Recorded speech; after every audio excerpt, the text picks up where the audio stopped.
Sir आपने इतनी सारी चीजें डाल दी यूट्यूब पे, एक एमसीक्यू की वीडियो भी हो जाए। तो yes, in this particular video हम डिस्कस कर रहे हैं एमसीक्यूज, वो भी case study based MCQs discuss करेंगे, ज्यादा नहीं 10 डिस्कस करेंगे। इससे पहले हमने काफी सारी वीडियोस ऑलरेडी डाल चुके हैं यूट्यूब पे, जहां पे हमने पीई 10 पेजेस के अंदर कवर किया है, पीई 1.5 आवर के अंदर सुपर फास्ट रिवीजन किया है हमने, न्यू क्वेश्चंस कवर कर लिए, अमेंडमेंट कवर कर लिए, टॉप 45 क्वेश्चंस कवर कर लिए, टॉप 20 क्वेश्चंस कवर कर लिए प्रोफेशनल एथिक्स के। इसके अलावा भी मैराथन डली हुई है, तो सारा कंटेंट आपको यूट्यूब पे अवेलेबल है। फिर भी आपको कुछ भी डाउट हो, आपको टेलीग्राम पे मैसेज कर देना, टेलीग्राम पे हम कनेक्ट हो जाएंगे, जो भी डाउट होगा वो रिजोल्व हो जाएगा। टेलीग्राम पे मैं डेली बेसिस पे एमसीक्यूज भी डाल रहा हूं, आप अप्रोक्स मान के चलो 120 प्लस एमसीक्यूज में डाल चुका हूं उस पर्टिकुलर ग्रुप पे। उसका भी लिंक मैं डिस्क्रिप्शन में डाल दूंगा, अगर आपको ज्वाइन करना है तो वहां पे आप ज्वाइन कर सकते हो। सो अब इस वीडियो को स्टार्ट करने से पहले एक डाउट तो आपको आएगा, सर आप तो हमेशा ऐसा बोलते थे कि आप एमसीक्यू वीडियो मत देखो मत देखो मत देखो, फिर भी आप एमसीक्यू वीडियो लेके आए। देखो मेरे लाने का पर्पस नहीं था, मैं हमेशा यही बोलता हूं कि सेल्फ प्रैक्टिस करो एमसीक्यूज की, बट फिर भी कुछ स्टूडेंट ऐसे होते हैं जो सुनते नहीं है, जिनके पास टाइम नहीं होता, जिनको सिर्फ वीडियो देखनी होती है, उनके लिए ये वीडियो लेके आया हूं। सर क्या मुझे यहां से बेनिफिट मिलेगा? मैं कहूंगा उतना बेनिफिट नहीं मिलेगा। यहां से रिपीट नहीं होती एमसीक्यूज, क्योंकि आईसीए एमसीक्यूज को रिपीट नहीं करती। तो सर यहां से क्या बेनिफिट मिलेगा? यहां से आपको यह अंडरस्टैंडिंग मिलेगी कि एमसीक्यूज को कैसे रीड करा जाता है, ऑप्शंस को कैसे एलिमिनेट किया जाता है, वो सारी अंडरस्टैंडिंग यहां से लेके चलेंगे। बट अगर सेल्फ प्रैक्टिस करोगे ना आप, तो इससे ज्यादा बेनिफिट मिलेगा, आपको टाइम सेव होगा एग्जाम के अंदर, आप केस स्टडी को फास्ट वे में रीड कर पाओगे, आप इवेल्युएट कर पाओगे आईसीए कहां पे घुमा रही है, अगर आप सेल्फ प्रैक्टिस करोगे तो आप ध्यान रखो कि अगर आपके पास टाइम है तो सेल्फ प्रैक्टिस करो, अदरवाइज इस वीडियो से अंडरस्टैंडिंग लो कि कैसे हम एमसीक्यूज को एलिमिनेट करते जाते हैं, ऑप्शंस को एलिमिनेट करते जाते हैं।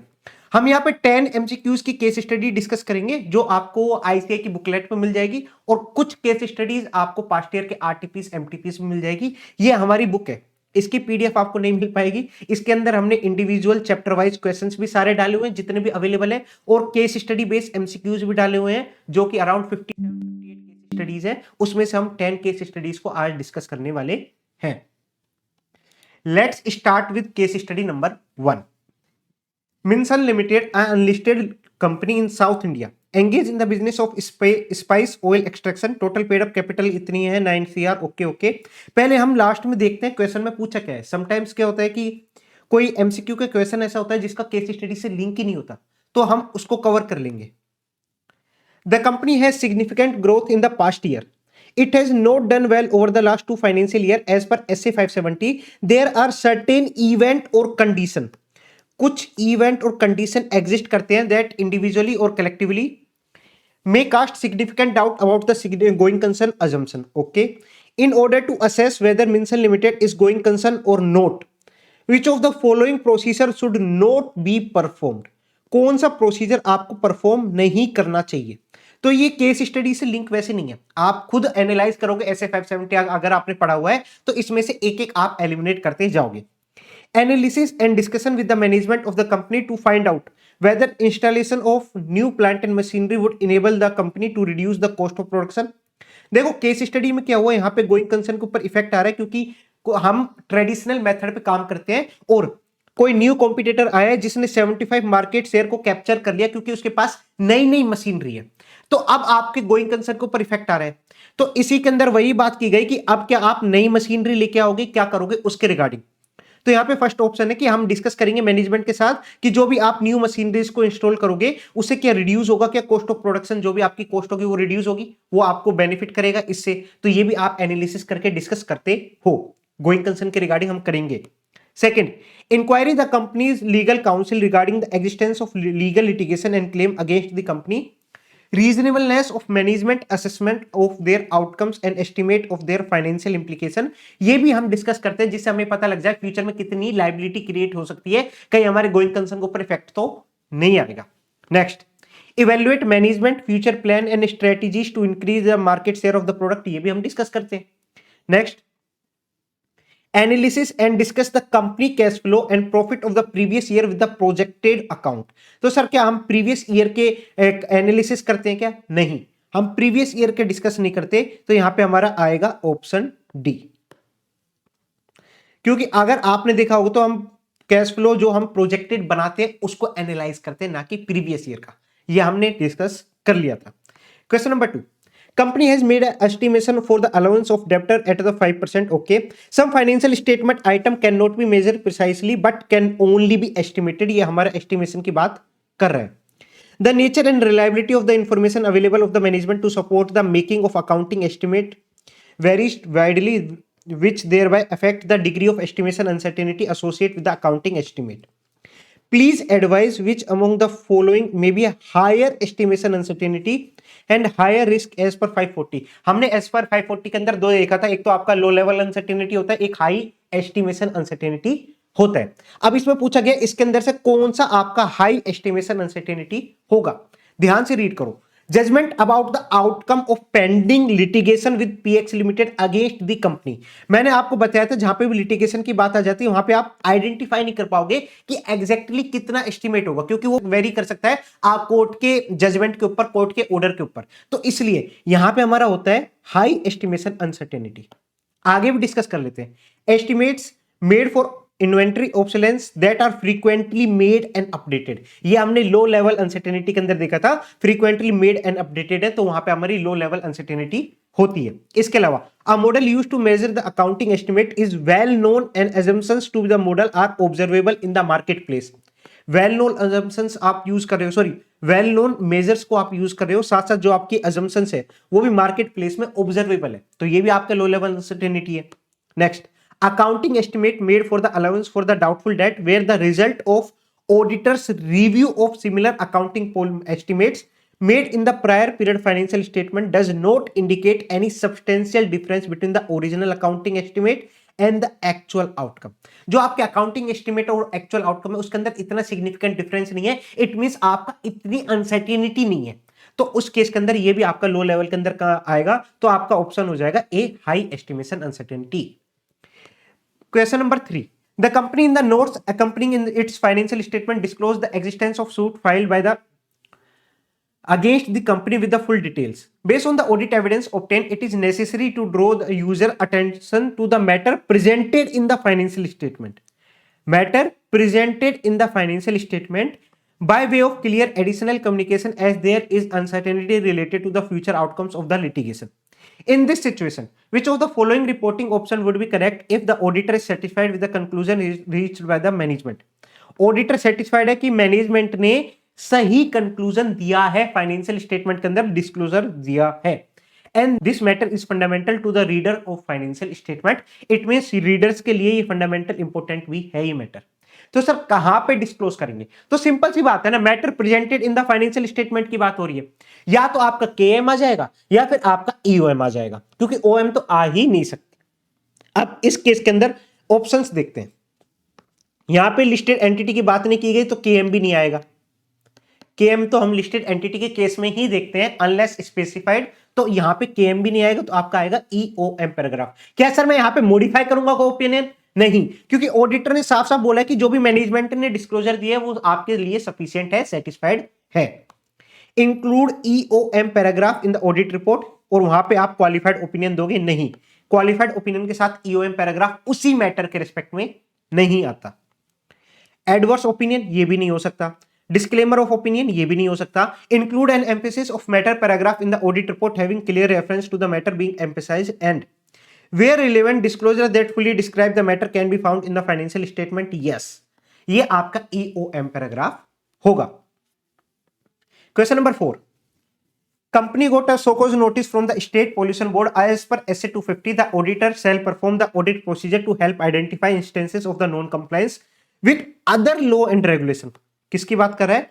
Other law and regulations के regarding that may have material effect on the financial statement. Okay.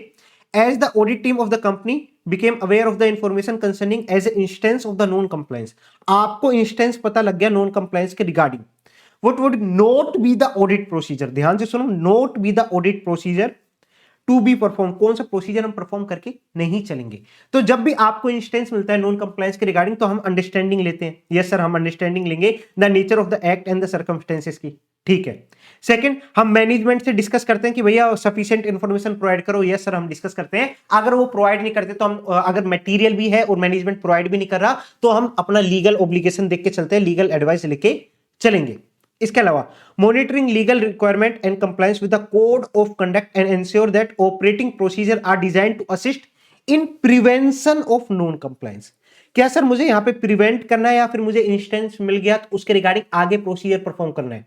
नहीं सर, यहां पे हम प्रिवेंट करके नहीं चलते, तो ये वाला पॉइंट आपका नहीं होगा। ये मैनेजमेंट की पॉलिसीज की रिगार्डिंग बात करता है जो प्रिवेंट करेगा नॉन कंप्लायंस। अरे नॉन कंप्लायंस तो ऑलरेडी हो चुका है, उसके रिगार्डिंग क्या प्रोसीजर परफॉर्म करना है, तो ये आपका प्रोसीजर नहीं होगा। नेक्स्ट और देख लेते हैं, evaluate the implication of non compliance in relation to the other aspect of audit including risk and reliability of return representation and take appropriate actions. ये भी हम डिस्कस करके चलते हैं, प्रोसीजर परफॉर्म करके चलते हैं।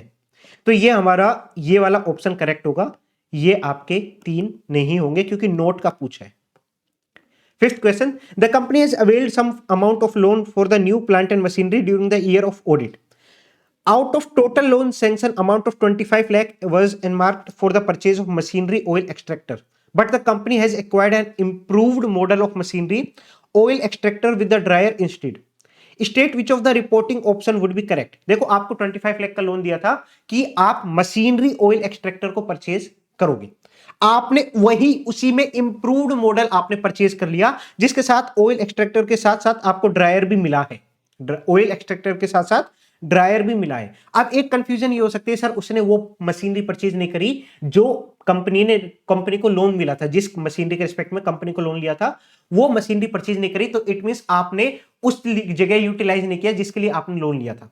तो इस केस के अंदर मैं आपको बता दूं, मान के चलो ये फोन है, अब मेरे पास एक था आईफोन 12 के साथ कुछ भी नहीं मिल रहा था, तो मैंने लोन लिया भाई आईफोन 12 लेना है। बट अब आपको पता है आईफोन 14 आ चुका है मार्केट के अंदर, आईफोन 14 के साथ आपको उसका हेडफोन भी फ्री मिल रहा है।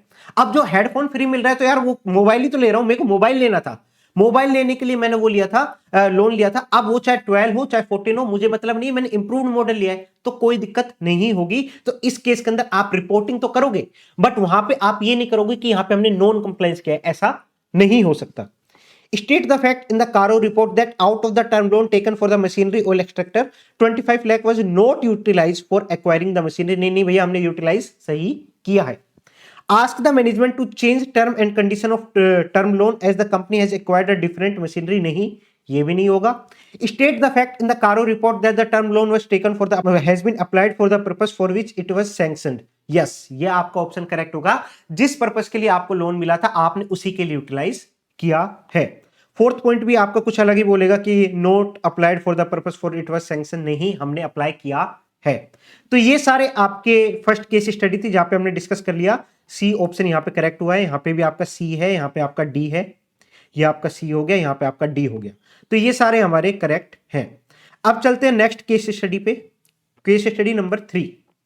इसके क्वेश्चंस देख लेते हैं पहले वापस। Whether the act of conducting joint training session of GST by CLF and KUS and sharing the fee collected lead to the professional misconduct, ये आपका केस स्टडी से रिलेटेड ही बात कर रहा है, तो इट मींस केस स्टडी को रीड करना पड़ेगा। ओके करते हैं।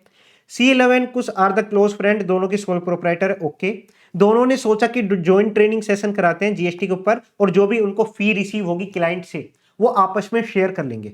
ठीक है, इतनी बात यहाँ पे की गई और यहाँ पे बोल रहा है इससे प्रोफेशनल मिसकंडक्ट भी हो सकता है, इसलिए एक और आपने जिसी एक और चार्टर्ड अकाउंटेंट को इनवाइट किया था उसने रिजेक्ट कर दिया। अब partner of messrs SB and associate is a close friend of CA Luv, जो भी पार्टनर है एसबी एंड एसोसिएट का वो सीए लव का क्लोज फ्रेंड है। Okay, the firm was involved in the audit of listed company which was required to submit BRSR report. Okay, the company being audited was into thermal energy production. Okay, ये सारी चीजें ठीक है। CLO has undergone a course of sustainability reporting. He was approached to getting advice on what need to be reported under BRSR. CLO से इन्होंने advice ली SB and associate ने, भाई क्या क्या रिपोर्टिंग हो सकती है उसके रिगार्डिंग। ये तो सारी चीजें ठीक है। As a gesture for helping the firm, firm क्या कर रही है कि जो CLO है उसका नेम उन्होंने रिकमेंड किया है किस चीज के regarding, board of management of KYC cooperative bank, कि भैया आप मेंबर बन जाओ board of management of KYC cooperative bank, अब प्राइमरी अर्बन कोऑपरेटिव बैंक। इसके रिगार्डिंग आपका नेम उन्होंने आगे दिया है। तो क्या सर मैं यहां पे बन सकता हूं, नहीं बन सकता, वो भी हम डिस्कस करेंगे।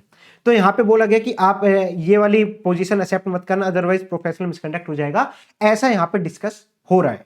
आगे देखते हैं। CLO was acting as an internal auditor of NN Technology Private Limited. The company decided to raise more fund from expanding its business across the company by including new age technology services such as AI. Okay. As a result, he decided to invest the company's share and ended up acquiring 9.75% of the share. Okay. ये सारी चीजें ठीक है, बाद में देख लेंगे जब कोई पर्टिकुलर केस स्टडी आएगी। आगे देखते हैं।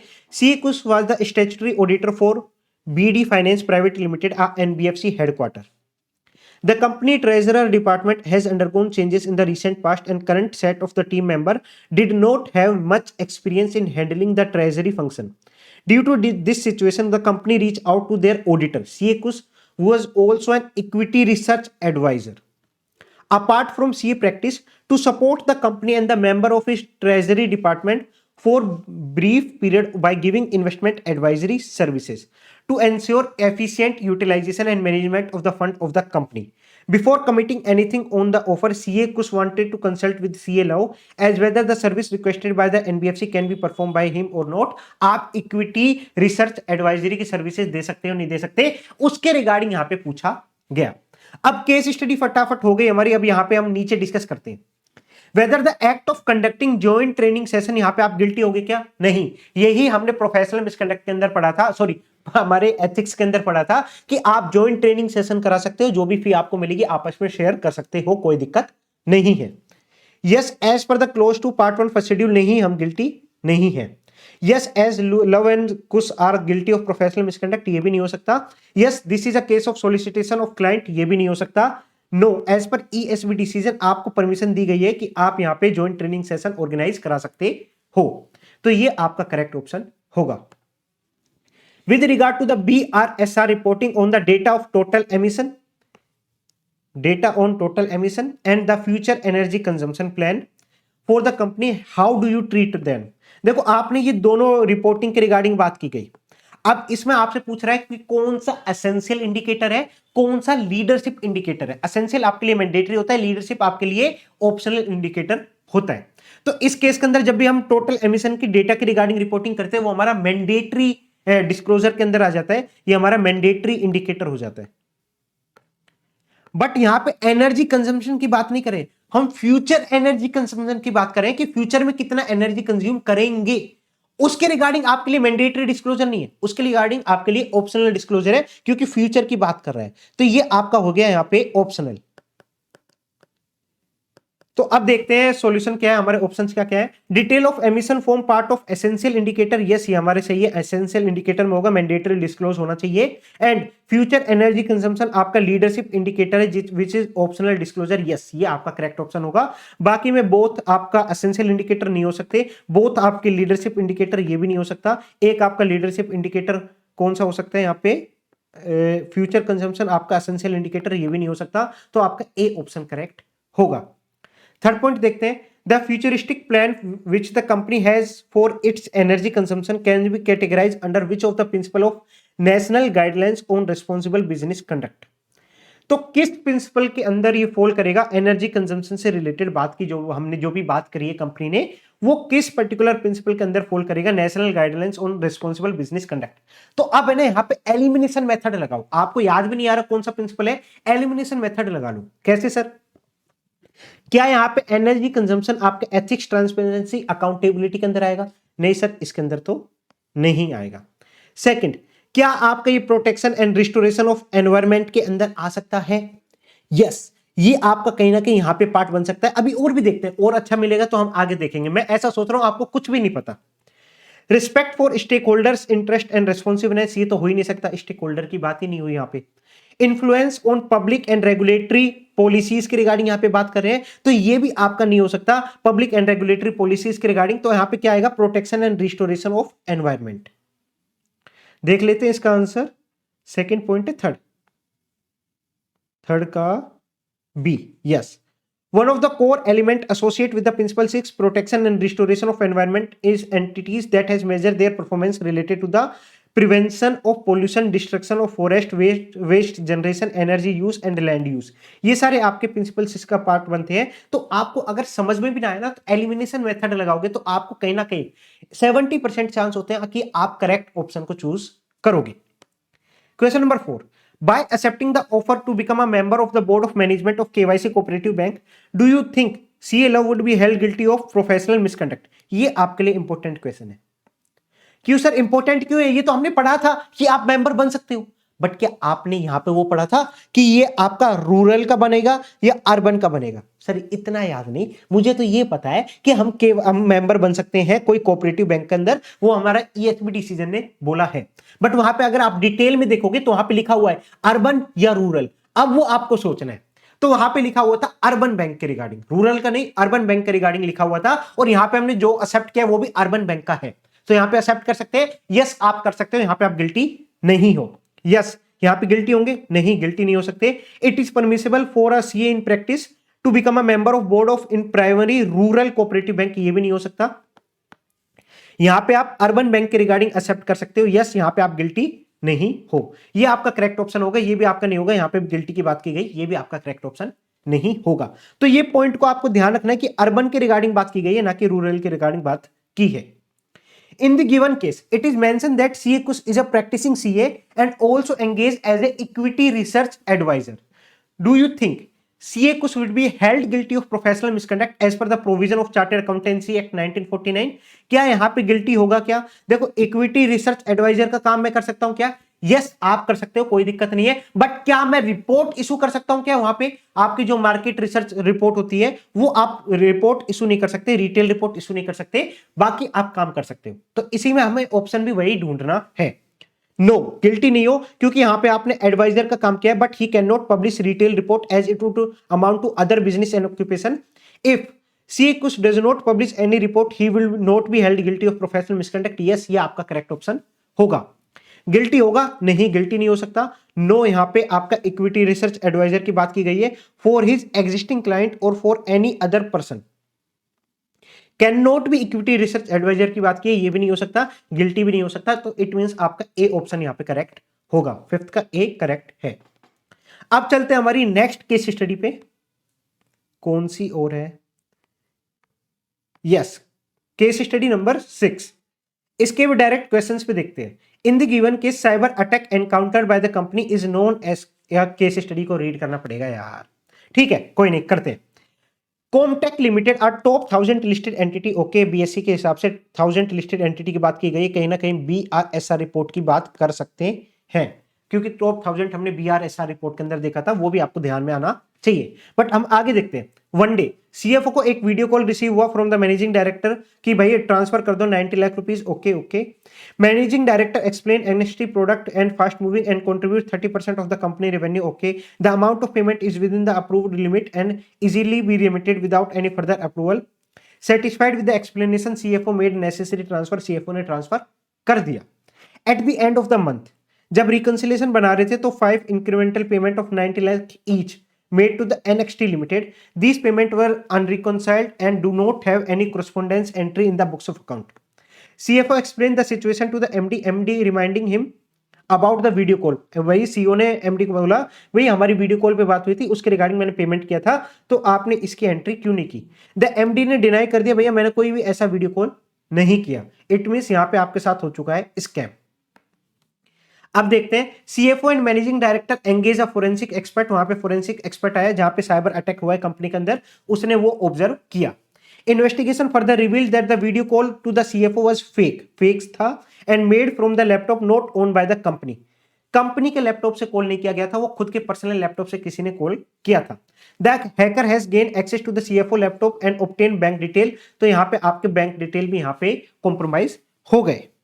फिर अब आगे देखते हैं, during the risk assessment procedure auditor of the company determine that the IT environment poses a significant risk. यहाँ पे आपके IT एनवायरनमेंट के अंदर सिग्निफिकेंट रिस्क भी है। फिर उसी के रिगार्डिंग यहाँ पे बात की गई कि साइबर अटैक हो गया, उसके रिगार्डिंग सिक्योरिटी इंसिडेंट्स के रिगार्डिंग क्या क्या जजमेंट लेने हैं, वो सारी यहाँ पे बात की गई। हम आगे देखते हैं क्या है main important. The management of the company was impressed by the level of detail and diligence employed by the auditor while dealing with the cybersecurity incident. They particularly appreciated in-depth knowledge of the auditor, timely involvement of IT specialist by the auditor. Experience in dealing with the cybersecurity incident, the management felt that the auditor would be right for conducting a throughout audit of IT system of company. In order to leverage the auditor's expertise, the management proposed to engage the auditor to conduct a system audit. आप stat auditor already हो, आपको system audit के regarding भी बात की गई कि यार सिस्टम ऑडिट भी कर लो। सॉरी, स्टैट ऑडिटर नहीं, आप फोरेंसिक ऑडिटर हो, तो आपको यहां पे बोला गया सिस्टम ऑडिट भी कर लो। यहां पे आप फोरेंसिक ऑडिटर हो या फिर स्टैट ऑडिटर हो, give me a minute. Yes, forensic expert के रिगार्डिंग यहां पे बात की गई है, ठीक है, वो हम आगे देख लेंगे, बाकी आगे देखते हैं। The stakeholder of the company believe that the integrated reporting as prescribe by the international integrated reporting council should be prepared by the management. The primary purpose was to explain to provider the financial capital how the company creates, preserve and erodes the value of the time over the time. The integrated reporting would provide the relevant information both financial and other for the benefit of all the stakeholders. तो यहाँ पे बात की गई कि आप एक integrated reporting भी करोगे, ऐसा यहाँ पे बात की गई है कि आपके लिए मैंडेटरी है। आगे देखते हैं क्वेश्चंस। भैया जो भी साइबर अटैक हुआ कौन सा हुआ? क्या सर यहाँ पे आइडेंटिटी बेस्ड अटैक हुआ? नहीं। क्या यहां पे मालवेयर वाला अटैक हुआ? नहीं, क्योंकि आपके पर्टिकुलर सॉफ्टवेयर डाल के, मालवेयर डाल के वहां से आपका एक्सट्रैक्ट नहीं किया गया, वो भी नहीं है, क्योंकि पर्सनल लैपटॉप की बात की गई है, ना कि कंपनी के रिगार्डिंग। तो यहाँ पे डिनाइल ऑफ सर्विस का अटैक है, ये भी नहीं है। तो ये आपका स्पूफिंग का अटैक है। स्पूफिंग का क्यों है? क्योंकि मैनेजिंग डायरेक्टर बन के आपको वीडियो कॉल की गई, तो यहाँ पे स्पूफिंग हुआ है, तो यहाँ पे आपका स्पूफिंग करेक्ट आंसर होगा। The engagement partner is confused to whether the audit report would be impacted by the cyber attack instance.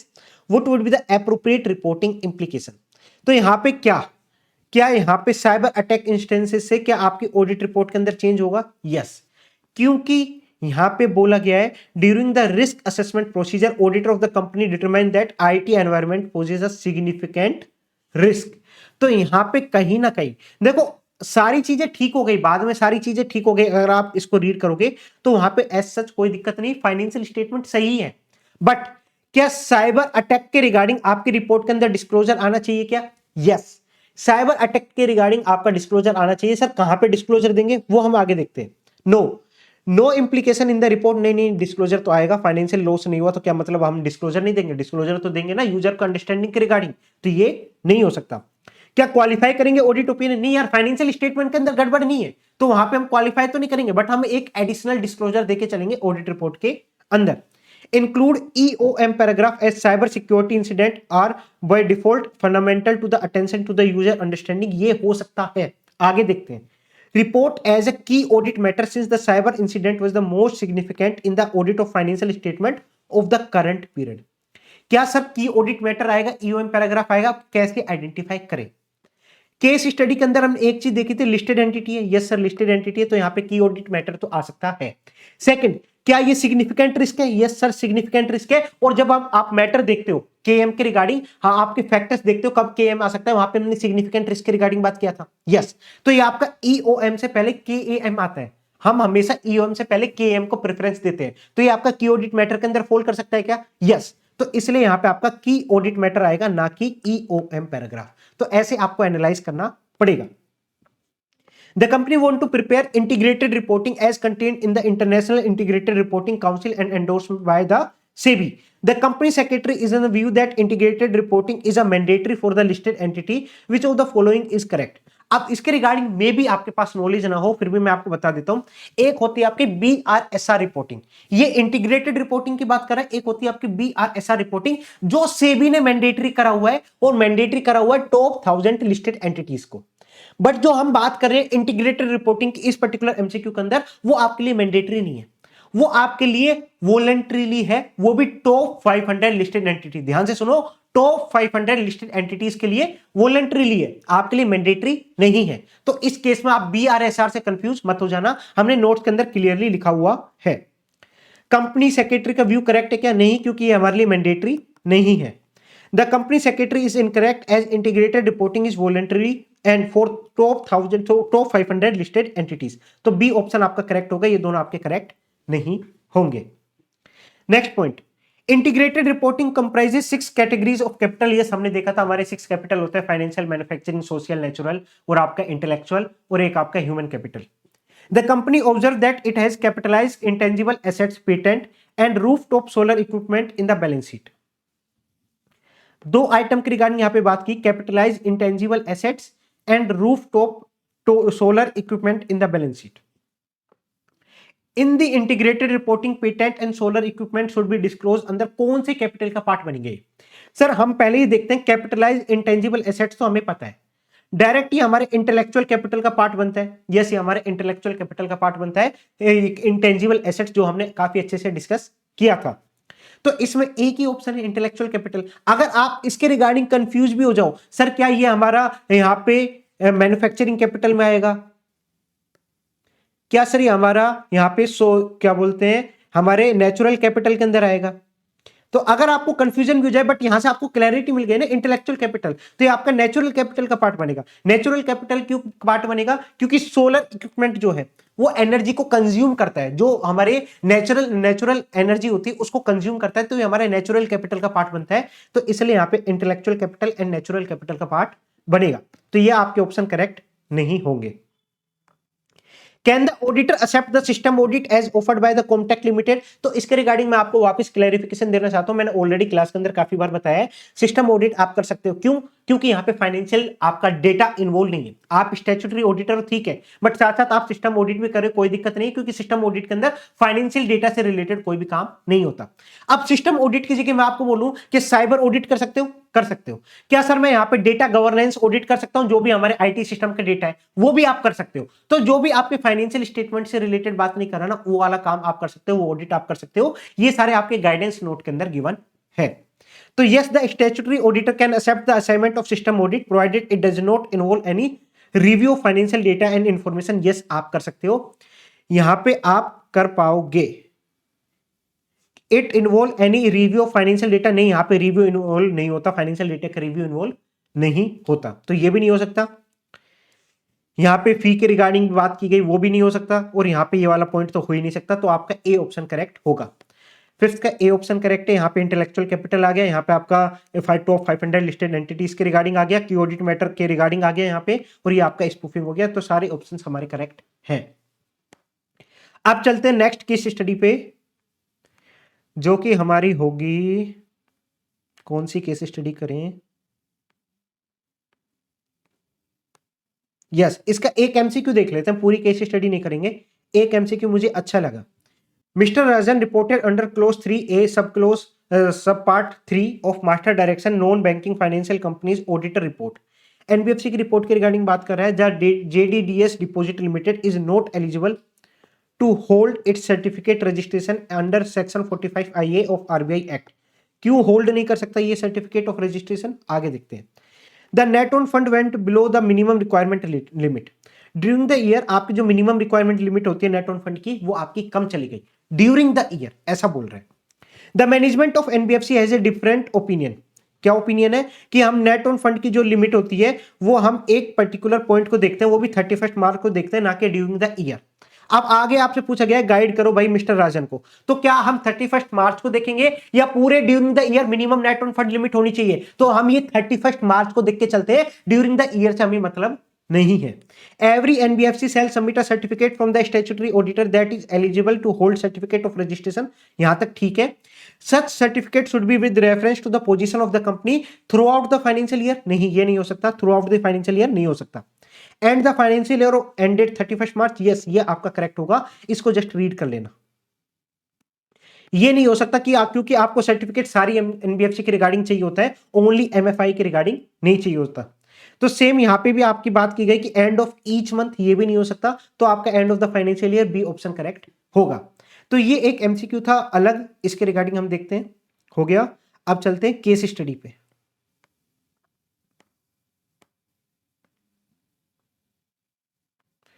Case study number 16, इसको फटाफट कंप्लीट कर लेते हैं, छोटी सी केस स्टडी है।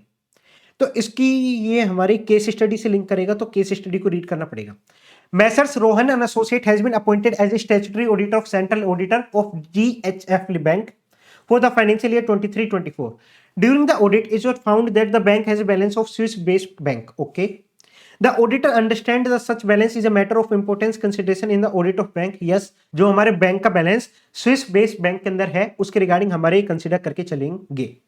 The engagement partner, Mr. Mitans, has also advised the audit staff to check the detail of the following item appearing in the financial statement of the bank during the under audit. कौन कौन से item की regarding यहाँ पे बात की गई? Amount of interest accrued note due on depositing amount 87,75,000 पे जो आपका अमाउंट है इंटरेस्ट एक्रूड तो हो गया बट अभी तक ड्यू नहीं हुआ, तो उसके रिगार्डिंग यहां पे आपको चेकिंग करनी है। Okay, the balance of interest rate swap amounting to 81,26,500 इसके रिगार्डिंग चेकिंग करनी है। Okay, further the statutory auditor under the requirement of one of the most important areas to be checked in the audit of a bank in compliance with CRR and SLR requirement. The audit staff, give me a minute. Yes, the audit staff appraised the engagement partner about the few unaudited branches of the bank, and the course of actions in this regard was discussed in the detail with the engagement team.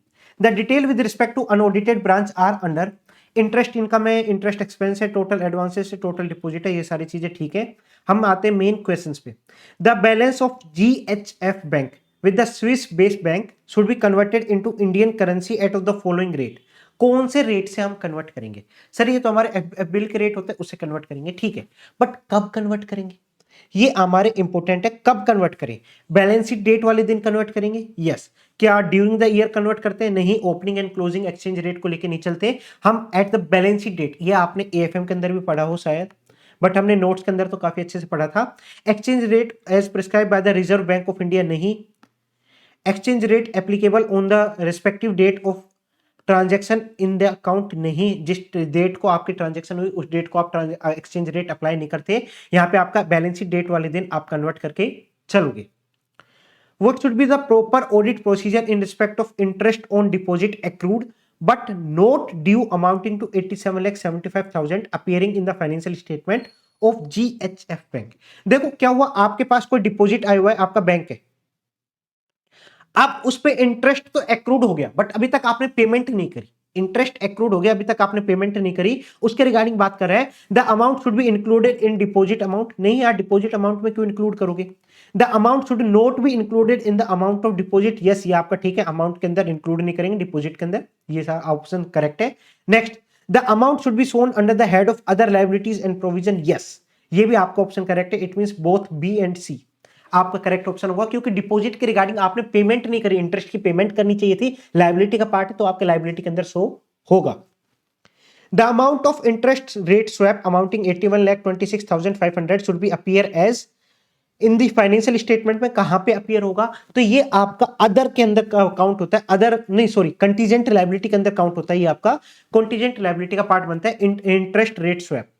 ये आपकी जो contingent liability के regarding हमने discussion किया था उसके अंदर मैंने नोट्स देखोगे तो वहां पे भी लिखा हुआ है इंटरेस्ट रेट स्वैप आपका कंटीजेंट लायबिलिटी का पार्ट बनता है, तो ये आपका कंटीजेंट लायबिलिटी का पार्ट बनेगा। सॉल्यूशन भी देख लेते हैं, थर्ड का ए, सेकंड का डी, यस, फर्स्ट का ए। अब आते हैं यहां पे part 4, which of the following is correct statement regarding the requirement of laid down by the RBI for Roshan and Associate while verifying the compliance with SLR requirement?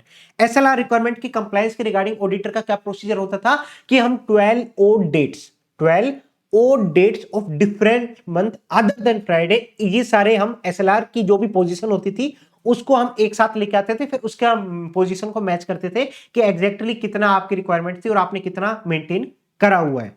तो वही यहां पे बात की गई, verify the compliance of SLR requirement at the start and the end of the date of the year under audit, नहीं। Verify the compliance with the SLR requirement at 12 odd dates in different month of the financial year not being Friday, yes ये आपके option wrong होंगे, B option आपका correct होगा। Fourth का आपका B हो गया, सेकंड का डी, यस हमारा सेकंड का डी हो गया, फर्स्ट का हमारा ए, तो ये ऑप्शन हमारे करेक्ट हैं। अब चलते हैं नेक्स्ट केस स्टडी पे। इसका भी एक एमसीक्यू है हमारा केस स्टडी नंबर 17 का, वो भी हम डिस्कस कर लेते हैं। State the amount required to be reported by the auditor of BNL limited, clause 3 sorry clause 3 नहीं, हमारा पैरा 3 है, पैरा 3 के रिगार्डिंग बात कर रहे हैं और ये हमारा क्लोज कौन सा है? क्लोज है हमारा 17 of para 3 of Caro 2020 on account of loss during the year under consideration। तो हमारे जब बात करते हैं क्लोज 17 की, क्लोज 17 किसके रिगार्डिंग बात करता है? जो भी आपके कैश लॉस होते हैं ड्यूरिंग द ईयर और प्रीवियस ईयर, दोनों रिपोर्ट होता है इसके अंदर, इमीडिएट प्रीसीडिंग फाइनेंशियल ईयर भी और करंट ईयर भी, दोनों के रिगार्डिंग जो भी कैश लॉस होंगे वो आपको रिपोर्ट करने पड़ते हैं। तो यहाँ पे कितना रिपोर्टिंग होगी वो आपसे पूछ रहा है। पेड अप कैपिटल दिया हुआ है, डेफिसिट बैलेंस इन P&L दिया हुआ है, टर्नओवर दिया हुआ है, इन्वेंटरी दिया हुआ है, कैश लॉस दिया हुआ है, ऑपरेटिंग लॉस दिया हुआ है। अब आप कंफ्यूज किस में हो जाओगे? ऑपरेटिंग लॉस आएगा, कैश लॉस आएगा, दोनों आएंगे। यहां पे आपका कंफ्यूजन आ जाएगा। तो यहां पे हम ऑपरेटिंग लॉस की बात नहीं करते। सेम एमसीक्यू मैंने हमारे ग्रुप पे भी डाला हुआ था। ऑपरेटिंग लॉस की हम बात नहीं करते, हम यह कैश लॉस की बात करते हैं। 2.95 आपका डिस्क्लोज होगा। सी ऑप्शन करेक्ट है, तो यहां पे आपका सी ऑप्शन करेक्ट होगा। केस स्टडी नंबर यस 20 काफी अच्छी केस स्टडी है, इसको मार्क कर लेना। देखो ऐसा नहीं है कि जो केस स्टडी मैंने छोड़ी वो इंपॉर्टेंट नहीं है, उसके अंदर भी काफी अच्छी अच्छी केस स्टडीज है, बट मेरी लिमिटेशन है कि मैं सारी केस स्टडी नहीं करा सकता। तो टॉप 10 हम यहाँ पे कर लेंगे। जो रिमेनिंग केस स्टडी वो आप सेल्फ करने का ट्राई करना, वहां से आपको बेनिफिट जरूर मिलेगा। जैसे मैं एनालाइज कर पा रहा हूं ना, वैसे आप खुद एनालाइज कर पाओगे अगर आपने सेल्फ प्रैक्टिस की, तो वो आपको काफी हेल्प करेगा। तो प्लीज आप सेल्फ प्रैक्टिस जरूर करें। CA Kunal, in the mid of the conducting statutory audit for the year 23-24 of TSG Chemical Limited, a listed company, he collected information required for the reporting under CARO। CARO के regarding बात की गई है। पहले हम last point देखते हैं क्या पूछा है। Identify the correct statement relating to the reporting requirement duties under the clause 3, clause नहीं है ये, पैरा 3 है। इसको आपको थोड़ा सा समझना पड़ेगा। जो हमारे क्लोज होंगे कारो के जो भी क्लोज होंगे वो आपको ब्रैकेट के अंदर, वो भी रोमन नंबर के अंदर गिवन होंगे क्वेश्चन के अंदर। तो यहाँ पे ना क्लोज 3 नहीं है, पैरा 3 क्लोज फर्स्ट की बात की गई है। इट मींस आपका पीपी की रिगार्डिंग बात की गई है। यहाँ पे आपका कौन सा करेक्ट स्टेटमेंट होगा वो हम देखते हैं। It is the duty of auditor to report whether the company is maintaining the proper record showing the full disclosure include quantitative detail and situation of PPE.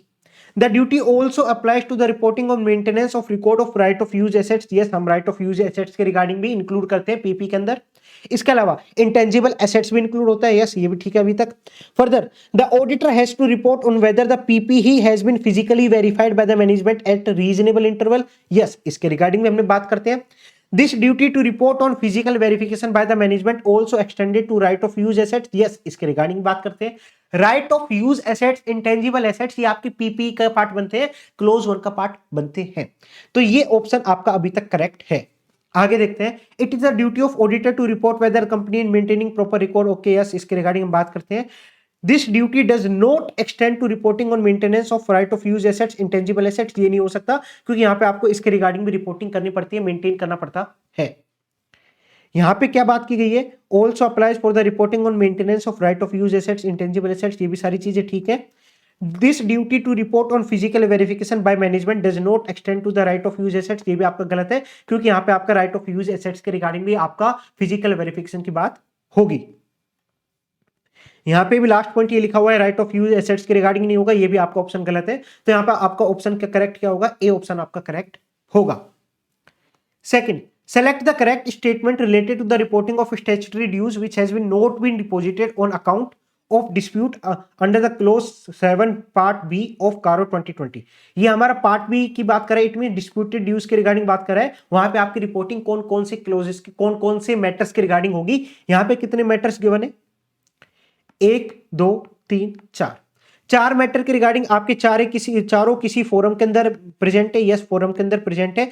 चारों को आपका 6 मंथ से ज्यादा वाला प्रोविजन तो लगता ही नहीं है क्योंकि हम पार्ट बी की बात कर रहे हैं।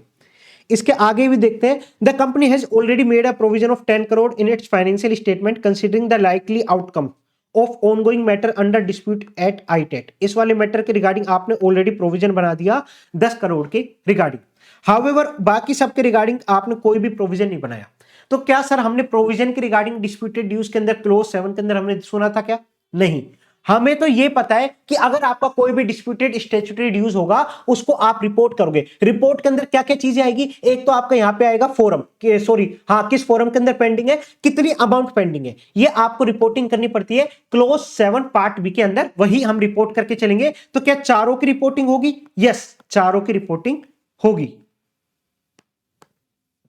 All 4 matter for which item has been provided in the case scenario need to be reported। yes, ये हमारी रिपोर्टिंग की बात होगी। इसका सॉल्यूशन भी देख लेते हैं। सेकंड का ए, फर्स्ट का भी ए, यस, ये दोनों हमारे करेक्ट हैं।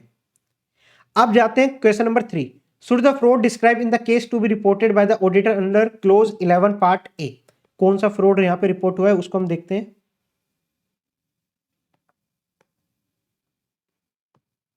Yes, during the course of audit he is informed by the management that 2 supervisory employ has been dismissed from the services due to fraud of 47 lakh committed by them during the financial year 23-24 के अंदर दो employ ने fraud किया है company के अंदर 47 लाख का, और आपने सारी अमाउंट रिकवर कर ली।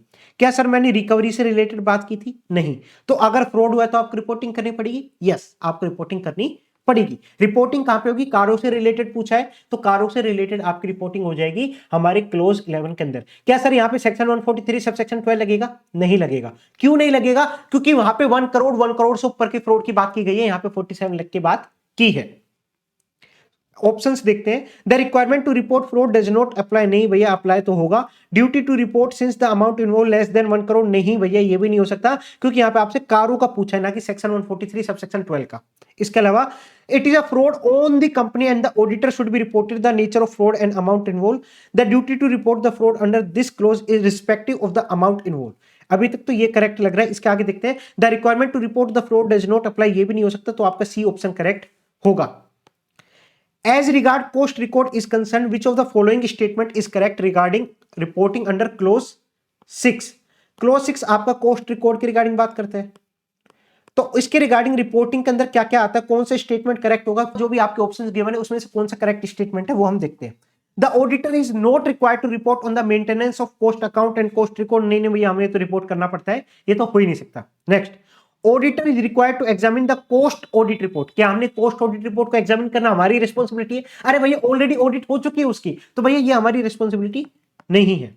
The auditor duty to report cost accounts और cost statement only, this clause does not require the auditor to comment on the maintenance of cost record, नहीं भैया हमें कमेंट तो करना पड़ सकता है कि सही से मेंटेन किया है नहीं किया, as per section 148, I think 148 ही है उसके अंदर।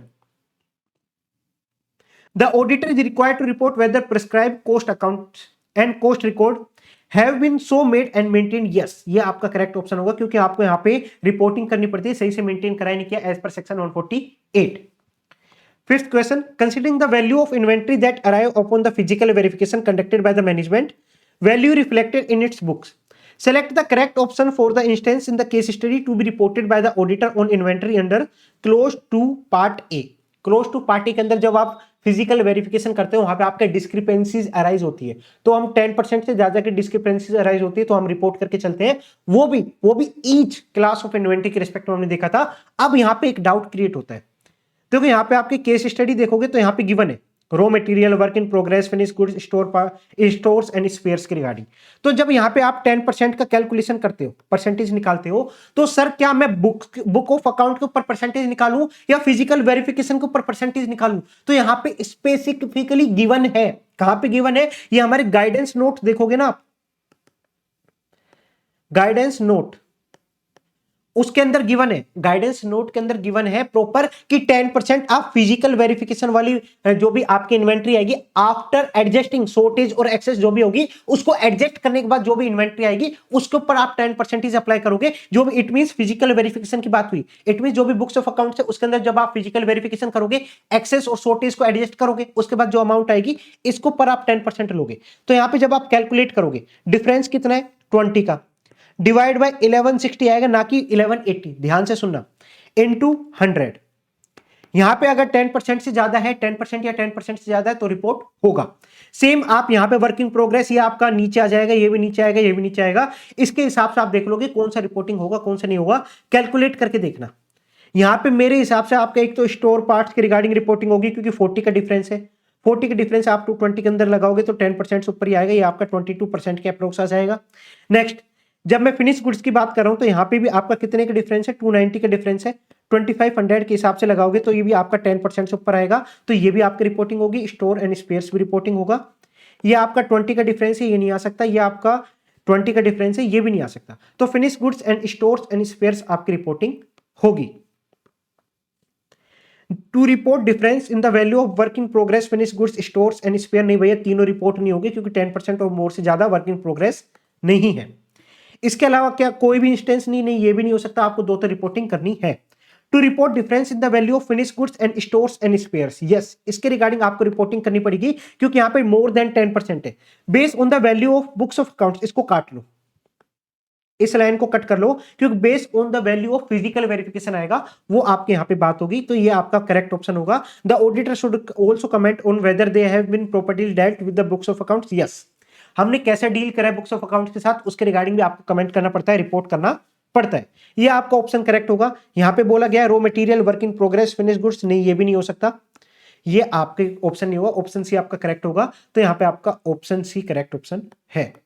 तो यहां तक हमने केस स्टडीज कर ली, अब आगे केस स्टडी पे चलते हैं। Case study, yes yes yes, 28 case study number 28 को स्टार्ट करते हैं। मैं छोटा सा ब्रेक लेता हूं, फिर हम आगे कंटिन्यू करेंगे।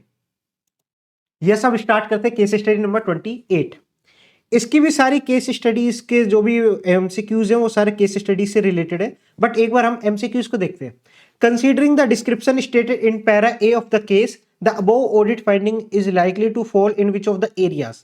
यहाँ पे आपसे मेजर ऑडिट के रिगार्डिंग पूछा गया, कौन सी ऑडिट कर रहे हैं पार्ट ए के अंदर, पैरा ए के अंदर, उसको देखते हैं। In one of its report CNDG in respect of state government owned industrial development corporation के रिगार्डिंग यहाँ पे बात की गई, okay. Pointed out non-adherence of one-time settlement guidelines of state government by the corporation, resulting in acceptance of the below par OTS proposal. Thus, the foregoing recovery of loan amounting to 8.52 crore. The said corporation was providing loan to the industrial unit. तो sir ये कौन C audit है, ये कौन C audit है? ये आपकी proprietary audit होगी क्या? नहीं, प्रोप्राइटरी ऑडिट में तो हम जो भी एक्सपेंसेस करें उसके रिगार्डिंग आप देखते थे कि एक्सपेंसेस जायज है या ना जायज है, वो हम देखते थे। कॉम्प्रिहेंसिव ऑडिट नहीं हो सकता। क्या सर ये कंप्लायंस ऑडिट के अंदर फॉल करेगा? यस। परफॉर्मेंस ऑडिट भी नहीं है, परफॉर्मेंस ऑडिट की बात नहीं की गई, बट यहां पे आपसे बात की गई कि आपने एक चीज का कंप्लायंस नहीं किया, non adherence of one time settlement guidelines का आपने कंप्लायंस नहीं किया, तो इट मींस यहां पे आपका कंप्लायंस ऑडिट के रिगार्डिंग यहां पे बात की गई है।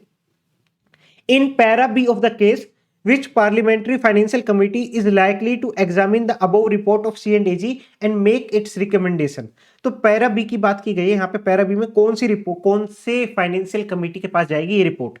Another C&AG report for the financial year contain result of the compliance audit of department of revenue direct tax of the union government, okay, dealing with the assessment related to the agriculture income. It includes certain observation related to the allowing in claim for exemption of agriculture income without supporting documents. तो sir ये कहां पे जाना चाहिए? Simple सी बात है ना भैया, डिपार्टमेंट की बात कर रहा है, डिपार्टमेंट की बात कौन करता है? कोपू करता है। कोपू तो भैया कंपनीज के रिगार्डिंग बात करता है, वो तो आएगा नहीं। ईसी कमिटी हमारे वहां पे एस्टिमेशन के रिगार्डिंग बात करते हैं, वहां पे भी नहीं आएगा। तो बचा क्या हमारा पीएसी कमिटी, यहाँ पे हमारा पीएसी कमिटी के रिगार्डिंग बात की गई है। ये आपके नहीं होंगे, पीएसी कमिटी के अंदर हम डिपार्टमेंट की ऑडिट्स के रिगार्डिंग बात करते हैं, तो डायरेक्ट यहाँ पे हमें पता लग गया। Considering the nature of audit finding in case of concerning delay in completion of work of thermal power plant, the said audit finding is likely to fall in domain of, यहां पे आपका time पे work complete नहीं हुआ, delay हो रहा है, उस वर्क के रिगार्डिंग कौन सी ऑडिट फाइंडिंग किस पर्टिकुलर ऑडिट के अंदर फॉल करती है? तो देखो, जब हम काम से रिलेटेड बात करें कि आपका काम सही से नहीं हो रहा, काम आपका परफॉर्मेंस नहीं हो पा रही, तो ये आपकी परफॉर्मेंस ऑडिट की जाती है। अगर इसमें एलिमिनेशन मेथड भी लगाओ, क्या सर मैं यहाँ पे कंप्लायंस ऑडिट का पार्ट, कोई लॉ एंड रेगुलेशन, कोई गाइडलाइंस का नॉन कंप्लायंस किया? नहीं, ऐसा नहीं है। फाइनेंशियल ऑडिट की बात हो रही? नहीं, उसकी भी बात नहीं हो रही। प्रोप्राइटरी ऑडिट की बात हो रही? उसका भी बात नहीं हो रही। तो यहाँ पे बच्चा क्या? Performance audit. Fourth, which of the following statement is most appropriate with regard to the listed PSU stated in para D? Para D क्या बोलता है वो देखते हैं। Finally, Kocher and Associate reviewed annual report of listed public sector company which is a mini Ratna PSU engaged in providing diversified services to Indian Railways। तो ये भी आपकी गवर्नमेंट कंपनी है, चाहे मिनी रत्ना हो, है तो गवर्नमेंट कंपनी। आगे देखते हैं, which of the following statement is most appropriate? कौन सी स्टेटमेंट मोस्ट एप्रोप्रिएट होगी? आगे देखेंगे। The statutory auditor of above PSU is to conducted by the firm of auditor, ठीक है, अपॉइंटेड बाय C&AG, ये भी सही है। Further, CNDG can give directions to the firm of auditor, ये भी ठीक लग रहा है अभी तक तो मुझे। आगे देखते हैं। The statutory auditor of above PSU is conducted by the firm of auditor, ये भी ठीक है। Appointed by the share holder, नहीं। The statutory auditor of above PSU is to be conducted by the firm of auditor appointed by the shareholder, ये भी नहीं हो सकता। Statutory auditor of above PSU is to be conducted by CNDG, नहीं। CNDG audit थोड़ी करता है, वो तो हमें अपॉइंट करता है और फिर हम जाके ऑडिट करके आते हैं। तो यहाँ पे आपका ऑप्शन ए करेक्ट होगा, जहां पे हमें अपॉइंट किसने किया, CNDG ने, और CNDG हमें डायरेक्शन भी दे सकता है, ये भी हमने रीड करा था बेसिक के अंदर, PSU के बेसिक के अंदर डिस्कस किया था।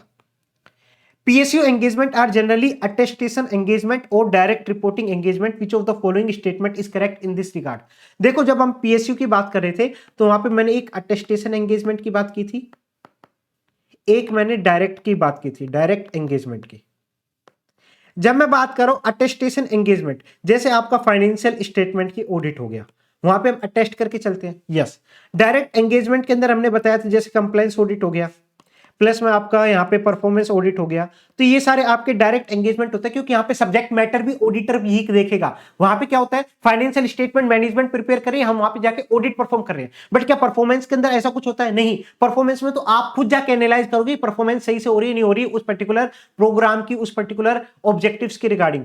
तो यहाँ पे हमारा डायरेक्ट एंगेजमेंट के अंदर फॉल करता है कंप्लायंस और परफॉर्मेंस ऑडिट। तो यहाँ पे पूछा गया है PSU engagement are generally attestation engagement और direct reporting engagement, which of the following statement is correct? Performance audit is a direct reporting engagement, yes. Whereas compliance audit is a attestation engagement, नहीं।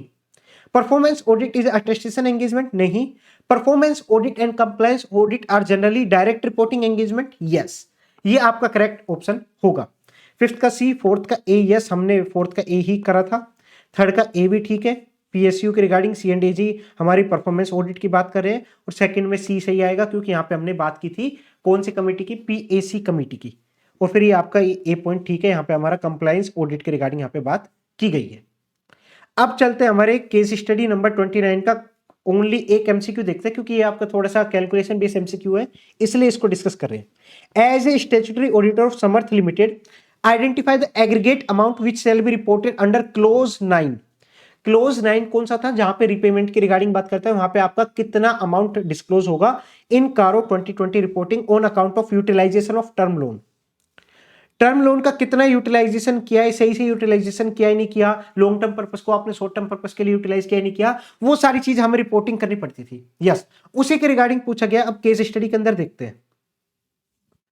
The bank has also granted term loan of 20 crore to the Samarth on 1st 2nd 2024. Okay. Sanction letter क्या बोलता है? The facility shall be used for repayment of unsecured loan of promoter. जो भी आपको 20 करोड़ का loan मिला है उसमें से 10 करोड़ आपको रीपेमेंट में यूज करने हैं, वो भी अनसिक्योर्ड लोन ऑफ प्रमोटर का। और सेकंड जो भी आपको सेकंड 10 करोड़ मिले उसमें आप क्या करोगे, डेवलपमेंट एंड कंस्ट्रक्शन एक्सपेंसेस करोगे other than land cost. Land cost उसके अंदर इंक्लूड नहीं होनी चाहिए, उसके वो भी आपकी 10 करोड़ तक की कर सकते हो। अब आपने एक्सपेंसेस कैसे किए वो देखते हैं। आपने लैंड परचेज करी 4 करोड़ की, जो कि नहीं करनी चाहिए थी। डेवलपमेंट एंड कंस्ट्रक्शन एक्सपेंसेस की 11 करोड़ के, जो कि आपको 10 करोड़ ही अलाउ थे, तो यहां पे भी आपका 1 करोड़ बचा। Okay.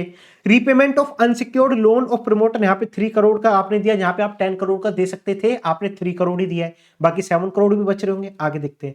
Investment in fixed deposit 2 crore, 2 crore का ये कर सकते हो, ये भी नहीं कर सकते। टोटल आपने कितना यूटिलाइज किया, 4 और 11 15 और 5 20 आपने पूरा यूटिलाइज कर लिया, जिसमें से आपने गलत यूटिलाइज कहां पे किया, 4 करोड़ का यहां पे गलत यूटिलाइज किया, 1 करोड़ का यहां पे गलत यूटिलाइज किया, और 2 करोड़ का यहां पे गलत यूटिलाइज किया। इट मींस 5 और 2 7 करोड़ की यूटिलाइजेशन के रिगार्डिंग आपकी रिपोर्टिंग हो जाएगी। रॉन्ग यूटिलाइजेशन के रिगार्डिंग आप 7 करोड़ की रिपोर्टिंग करोगे। तो ये आपका एक कैलकुलेशन बेस्ड MCQ बन सकता है, तो इसको आप मार्क कर लो। मार्क करना है तो इसको लिखना चाहते हो तो लिख सकते हो।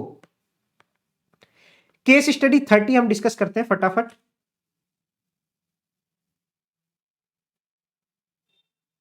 यस, पापा limited is a listed nationalised bank. नाम भी क्या दिया है, पापा लिमिटेड। ठीक है, इसका हम केस स्टडी को लास्ट में देखेंगे, पहले हम MCQs देखते हैं। Which of the following statement is true as per the given situation. यहां पे आपका सिचुएशन किस चीज के रिगार्डिंग पूछा गया है, कंसोलिडेटेड एडजस्टमेंट और करंट पीरियड एडजस्टमेंट के रिगार्डिंग पूछा गया है। अब क्वेश्चंस को रीड कर लेते हैं, केस स्टडी को। यहाँ पे लिमिटेड है, यहाँ पे सेंट्रल जॉइंट ऑडिटर भी हैं, आपके जॉइंट ऑडिटर के रिगार्डिंग बात की गई है। एंगेजमेंट लेटर कंटेंट, क्या क्या चीजें कंटेन करते हैं एंगेजमेंट लेटर? ऑब्जेक्टिव ठीक है, स्कोप ठीक है, रिस्पॉन्सिबिलिटीज ऑफ ऑडिटर ये भी ठीक है, management and identification of framework applicable ये भी ठीक है। It also contain the reference to the expected form and content of audit report from all the 3 joint auditor, ये भी होना चाहिए, यस ये भी है। सारी चीजें अभी तक मुझे ठीक लग रही है। These adjustment were related to determination of goodwill of 2 crore. जो भी आपका मर्जर हुआ है, यहाँ पे आपका एक मर्जर हुआ है, some adjustment were made to the giving effect of merger. यहाँ पे आपका मर्जर हुआ है, यहाँ पे एडजस्टमेंट क्या क्या है? डिटर्मिनेशन ऑफ गुडविल, 2 करोड़ की आपकी गुडविल की बात हुई है।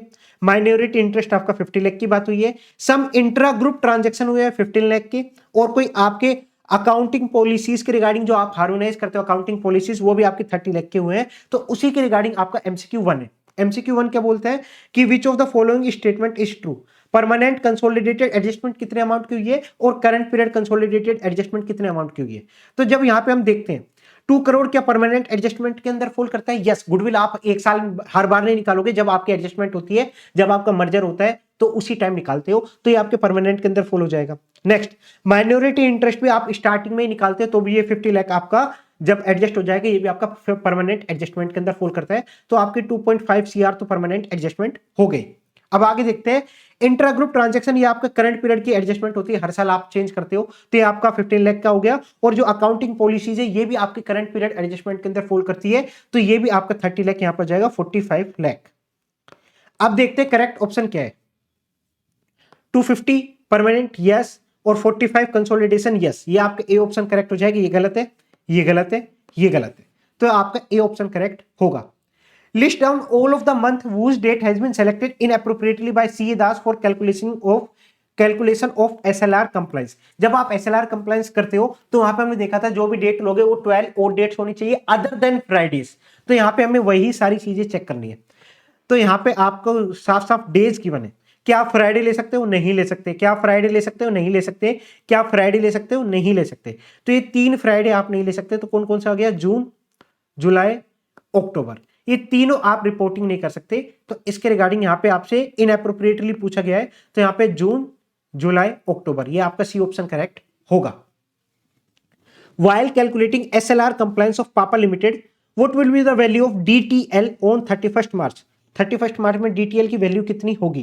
तो यहां पे हम कैलकुलेट कर लेते हैं। DTL के रिगार्डिंग क्या क्या गिवन है? Total liability stood at 200 CR। Total आपके DTL बोल दिया कि 200 CR है, इसके अंदर क्या क्या इंक्लूड है वो हम देखते हैं। It include margin held for funded facility 3 crore. क्या सर ये मेरा डीटीएल का पार्ट बनता है? नहीं बनता, ये हमने बैंक ऑडिट के अंदर देखा था, -3 CR। Credit balance for 1 branch of 4 crore. क्या क्रेडिट बैलेंस इंक्लूड होता है? यस, क्रेडिट बैलेंस आपका इंक्लूड होता है डीटीएल के अंदर। हमने देखा था कौन कौन से इंक्लूड होते हैं, उसके अंदर एक पॉइंट था। Adverse balance of nostro mirror account of 2 crore, ये भी हम इंक्लूड करते हैं, ये भी हमने देखा था। Unadjusted deposit for agency business 6 crore. क्या सर हम एजेंसी बिजनेस के रिगार्डिंग जो भी आपका अनएडजस्टेड ब्रांच के बैलेंसेस होते हैं, क्या उसको हम इंक्लूड करते हैं? नहीं, इसको हम इंक्लूड नहीं करते, ये हमारा -6 हो जाएगा। तो 9 लेस कर देंगे तो 191 बचेगा। ये आपकी डीटीएल लायबिलिटी होनी चाहिए। डीटीएल लायबिलिटी आपका ए ऑप्शन करेक्ट होना चाहिए। ये नहीं हो सकता, ये नहीं हो सकता, ये नहीं हो सकता। इसके रिगार्डिंग मैं सारे अब एक वीडियो और लेके आने वाला हूं न्यूमेरिकल क्वेश्चंस की, जिसके अंदर में जितने भी न्यूमेरिकल क्वेश्चंस बन सकते हैं ऑडिट के अंदर वो हम डिस्कस करेंगे, फास्ट वे में कवर करके चलेंगे। तो अगर आपने अभी तक चैनल को सब्सक्राइब नहीं किया तो प्लीज इस चैनल को सब्सक्राइब कर लीजिए। अब हम आगे चलते question number 4। Will C. Das has been held guilty of professional misconduct after his wife purchased 100 share for 15 lakh. कितने शेयर परचेज किए? 100 शेयर 15 लाख के। इसमें फेस वैल्यू कितनी है वो हम देखते हैं। सी दास की वाइफ ने परचेज किए हैं, सेल किए हैं शेयर्स, परचेज किए 100 शेयर्स। ओके, जो 100 रुपीज, ये आपके 100 रुपीज क्या है? Face value. तो आपने फेस वैल्यू के हिसाब से कितने के शेयर परचेज किए? 10,000 के। मार्केट वैल्यू कुछ भी हो हमें मतलब नहीं है, एज पर कंपनीज एक्ट हमने देखना होता है फेस वैल्यू को, मार्केट वैल्यू से मतलब नहीं है। और as per companies act disqualification कब आ जाएगी? जब आपका रिलेटिव कितना होल्ड करे? 1 लाख का शेयर, वो भी फेस वैल्यू के हिसाब से। यहां पे आपने कितना होल्ड करा है? 10,000। क्या चल जाएगा? क्या यस चल जाएगा। कोई मिसकंडक्ट होगा? नहीं, कोई भी मिसकंडक्ट नहीं होगा। C Das will be held guilty of professional misconduct नहीं हो सकता। Will not be held professional misconduct, ये भी नहीं होगा क्योंकि 20 लाख की मार्केट वैल्यू बोला गया है, ये नहीं हो सकता।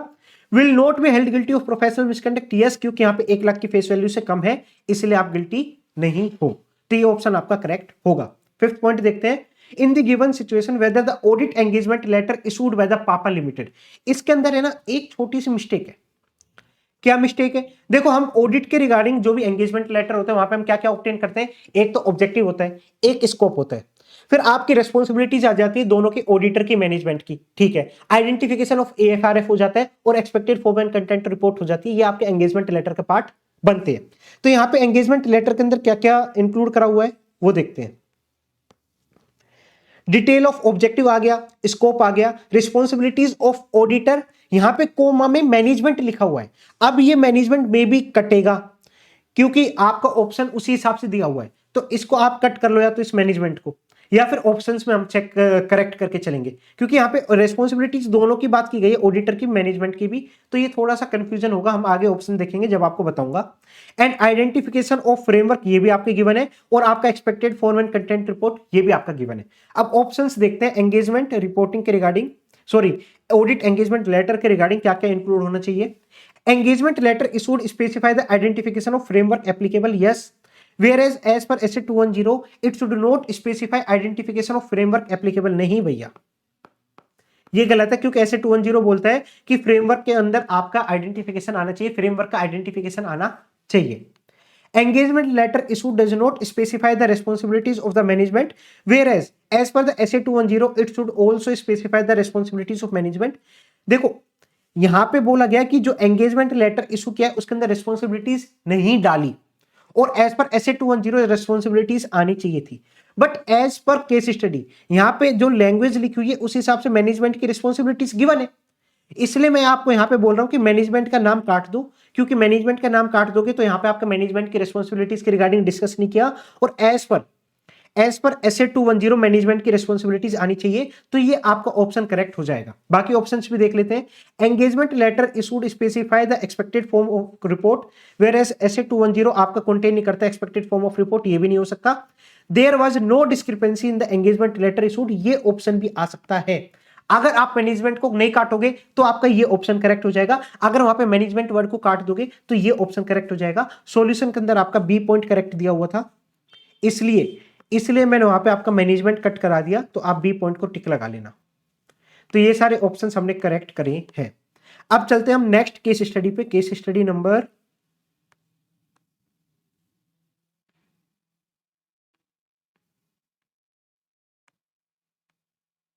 देखो, ये केस स्टडी आपकी काफी अच्छी है, बट मैं इसको करा नहीं सकता, टाइम कंज्यूमिंग हो जाएगा, क्योंकि यहाँ पे आपको एक एक चीज समझानी पड़ेगी। अगर आप खुद सोल्व करो, कुछ भी डाउट होगा आप मुझे टेलीग्राम पे मैसेज कर देना, क्योंकि मेरे पास भी थोड़ी सी लिमिटेशन है कि सारी केस स्टडी सोल्व नहीं करा सकता, अदरवाइज आपको बेनिफिट नहीं होगा, वीडियो देखने से आपको इतना बेनिफिट नहीं होगा जितना खुद सोल्व करने से होगा। तो ट्राई करना, इस केस स्टडी को आप सेल्फ सोल्व करो, इधर ये आपके आईसीआई बुकलेट के अंदर मिल जाएगी, क्योंकि आईसीआई बुकलेट के अंदर आई थिंक 35 ही है, तो ये आपका नहीं भी मिल सकती, ये आपके पास्ट ईयर के आरटीपीज एमटीपीज के अंदर मिल जाएगी। काफी अच्छी केस स्टडीज है, इसके एमसीक्यूज भी काफी बड़े बड़े हैं। 37, 38, यस, इसको हम डिस्कस करते हैं फटाफट। Mister Paras has been appointed statutory auditor of the companies act, okay, यहाँ पे आप ऑडिटर बन गए, ठीक है ठीक है। यहाँ पे आपने he is also appointed to conduct audit under section 44 A B, आप यहाँ पे टैक्स ऑडिटर भी हो, okay. No transaction in the shares of Dema limited was perform by the mister Chandra. मेन तो आते हैं क्वेश्चंस क्या क्या है। With respect to the qualification of A and C specified in the audit report, kindly guide with respect of the additional reporting requirement of this matter in audit report. तो यहाँ पे ए एंड सी के regarding बात की गई है, तो यहाँ पे ए एंड सी पॉइंट कौन कौन से, ये वाले। At the end Paras qualified report, opinion qualify किया है इसने, तो क्वालिफाई का बेसिस क्या था, उसमें ए एंड सी पॉइंट के रिगार्डिंग वहां पे बात की गई है। ए पॉइंट क्या है, company has not disclose the impact of pending litigation on its financial position in its financial statement. The impact assess for the pending litigation is 4.5 CR, okay. C point क्या बोलता है, company has not made any provision as required under any law और accounting standard for material foreseeable losses on the long term contract including derivative contract during the year as per the assessment perform by the expert. The amount of provision for material foreseeable losses on long term contract was estimated at 7 CR for which no provision was made. Provision बनाना चाहिए था 7 करोड़ का, जिसके regarding आपने कोई भी provision नहीं बनाया, इसलिए ये आपका बेसिस है क्वालिफाइड ओपिनियन के रिस्पेक्ट में। अब ऑप्शंस देखते हैं क्या क्या है। As per companies act auditor is required to report these matter under reporting done under para 9 of the order. CARO के रिगार्डिंग बात करिए, कारो पैरा 9 आपका क्या है, रिपेमेंट के रिगार्डिंग, क्या उसके अंदर रिपोर्टिंग होगी? नहीं, क्योंकि यहां पे ए एंड सी पॉइंट के रिगार्डिंग पूछा गया। ए पॉइंट आपका बात कर रहे हैं, यहां पे ए पॉइंट आपके नॉन डिस्क्लोजर के रिगार्डिंग बात कर रहे हैं, और सी पॉइंट भी आपका नो प्रोविजन नहीं बना है उसके रिगार्डिंग बात कर रहे हैं। तो यहाँ पे आपका कारो के अंदर रिपोर्टिंग का बात नहीं आएगी, वो भी आपका क्लोज 9 के अंदर तो नहीं आएगा। एज पर सेक्शन 143 सबसेक्शन 3 सब क्लोज जे, जे क्लोज कौन सा है? जहां पे आपका books of accounts, I think books of accounts की रिगार्डिंग बात थी, तो इसको एक बार देख लेते हैं, जे क्लोज कौन सा है। ये हमारी ऐसे 700 सीरीज, 700 सीरीज के भी नोट्स मैंने डाले हुए हैं टेलीग्राम चैनल पे, आपको चाहिए तो आप वहां से देख सकते हो। यस, 700 सीरीज के अंदर ये हमारे मैटर कारो का हो गया। यस यस, ये रहा जे पॉइंट कौन सा है हमारा, such other matter as may be prescribed, उसी के रिगार्डिंग यहाँ पे पेंडिंग लिटिगेशंस की बात की गई थी। अदर मैटर्स के अंदर यस हमने पेंडिंग लिटिगेशंस ए क्लॉज के अंदर बात की थी। इसके अलावा provision for material foreseeable losses की बात की थी, यस वो भी हमने वहां पे बात की थी। तो उन दोनों पॉइंट के रिगार्डिंग हमारे क्या जे पॉइंट में आना चाहिए? यस, जे पॉइंट के अंदर आना चाहिए। तो यही इसी के रिगार्डिंग यहाँ पे बात की गई है एमसीक्यूज में। तो यहाँ पे आपकी रिपोर्टिंग हो जाएगी एक्स पर सेक्शन 143 सब सेक्शन 3 सब क्लोज जे के अंदर। क्या ये हमारा कहीं पे भी रिपोर्टिंग नहीं होगी? नहीं नहीं, रिपोर्टिंग तो होगी, क्योंकि जे क्लोज के अंदर स्पेसिफिकली मेंशन है। Company should report this matter under the management responsibility. भैया क्या बात कर रहे हो, ये तो हो ही नहीं सकता। With respect to identification of fraud in the books of accounts of the company, kindly guide mister Paras with respect to the appropriate reporting requirement under section 143 subsection 12। 143 subsection 12 के अंदर जब हम रिपोर्टिंग करते हैं तो क्या प्रोविजन होता है? 1 करोड़ या 1 करोड़ से ज्यादा का फ्रॉड होना चाहिए कंपनी के अंदर। और वहां पे जैसे आपको फ्रॉड पता लगेगा 2 डेज के अंदर आपको रिपोर्ट करना पड़ता है बोर्ड ऑफ डायरेक्टर को, ऑडिट कमेटी को। और फिर अगर आपको 45 डेज तक आप इंतजार करते हो, वहां पे आपको रिप्लाई मिल गया ठीक है, नहीं तो विद इन 15 डेज आपको सेंट्रल गवर्नमेंट को आपको रिपोर्ट करना पड़ेगा ही पड़ेगा। तो उसी के रिगार्डिंग बोला गया कि आप ऑडिट कमेटी को विद इन 2 डेज बता दोगे। यस, यहां तक ठीक है। However, Mr. Paris is valid in not reporting this issue further as it could impact negatively to the image of the company। भैया क्या आप रिपोर्ट करके नहीं चलोगे? नहीं नहीं, हम तो रिपोर्ट करेंगे, तो ये गलत है। Mr. Paris should have reported the matter within 7 days। नहीं भैया, ये भी नहीं हो सकता। Mr. Paris should have reported the audit committee within 2 days। Yes, and अब मिस्टर पारस को रिपोर्ट करना पड़ेगा सेंट्रल गवर्नमेंट को भी as per the prescribed rule. Yes, आपको रिपोर्ट करना पड़ेगा सेंट्रल गवर्नमेंट को भी। नेक्स्ट ऑप्शन भी देख लेते हैं, आपको ऑडिट कमेटी को रिपोर्ट करना है और सेंट्रल गवर्नमेंट को रिपोर्ट करना है विद इन 2 डेज। नहीं भैया, ये भी नहीं हो सकता, तो सी ऑप्शन आपका करेक्ट होगा। With respect to the reporting of significant deficiencies to those charged with governance, kindly guide Mr. Paris with respect to the appropriate provision in this regard। तो देखो, जब आप सिग्निफिकेंट डेफिशिएंसीज की regarding बात करते हो, वो आप टीसीडब्ल्यूजी से कम्युनिकेट करते हो, रिपोर्ट करते हो, तो आपका कौन से एसएस के अंदर फॉल करता है? एसए 265 के अंदर। तो अब उसी के रिगार्डिंग देखते हैं, 315 आएगा? नहीं। क्या एसए 315 आएगा? नहीं। क्या आपका एसए 450 आना चाहिए? नहीं। तो यहां पे क्या आएगा? SA 265 auditor shall communicate in writing. Yes, return में कम्युनिकेट करते हैं सिग्निफिकेंट डेफिशिएंसी, ये भी ठीक है।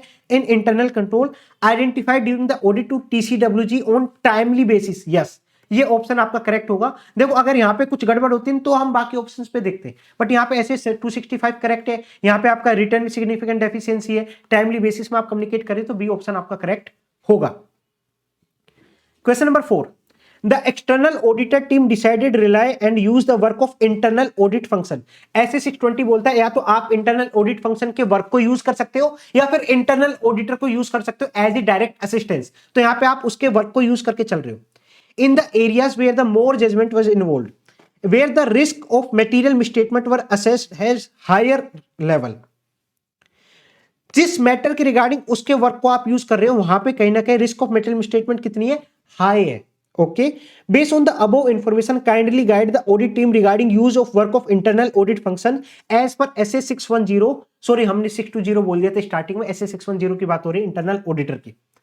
Bye selecting the appropriate option, क्या मैं उसके वर्क को यूज कर सकता हूं जहां पे हाई रिस्क होगा?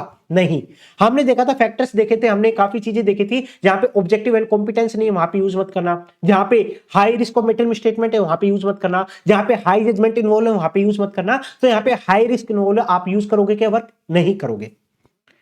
The external auditor shall not use the work of internal audit function, आप यूज करके नहीं चलोगे इंटरनल ऑडिट फंक्शन के वर्क को, if external auditor determine that internal auditor audit functions organisational status and relevant policies and procedure does not adequately support the objective. अभी तक तो ये पॉइंट ठीक लग रहा है, ये पॉइंट ठीक लग रहा है क्योंकि ये आपका पॉइंट है, वहां पे जब इंटरनल ऑडिट फंक्शन के वर्क को यूज करते हो तो आपको बेसिक चीजें देखनी पड़ती है। हमने देखा था 3 स्टेप वेरिफिकेशन, अगर आपने मेरे रिवीजन वीडियो को भी देखा हो तो 3 स्टेप वेरिफिकेशन मैंने बताया था। फर्स्ट स्टेप की बात कर रहा है ये, सेकंड स्टेप में जब मैं बात करता हूं high risk of metal statement की, हाई जजमेंट की, वो बात करता है। थर्ड स्टेप में आप देखोगे जब आप उसके वर्क को यूज कर रहे हो तो उसने सही से प्रोसीजर परफॉर्म किए नहीं किए, वो आपका थर्ड स्टेप होता है। तो ये आपका फर्स्ट स्टेप की रिगार्डिंग बात कर रहे हैं। The external auditor shall not use the work of internal audit function if external auditor determine that the internal audit functions organizational structure and relevant policies and procedure do adequately support the objective of internal auditor, ये नहीं हो सकता। Systematic and discipline approach की बात कर रहा है, ये भी नहीं हो सकता। और यहां पे shall not use the work of internal audit function if the external auditor determine that internal audit function does not lack sufficient competence to discharge their duties, ये भी नहीं हो सकता। तो यहां पे आपका ए ऑप्शन करेक्ट होगा, ए ऑप्शन करेक्ट होगा, फोर्थ का ए ऑप्शन आएगा, आई थिंक यस फोर्थ का ए ऑप्शन आएगा। इसको एक और बार रीड कर लेना, ऐसे 610 को अगर आपका रिवीजन करा हुआ है तो ये आप इजी वे में कर पाओगे। अब चलते हैं हम next case study number 39।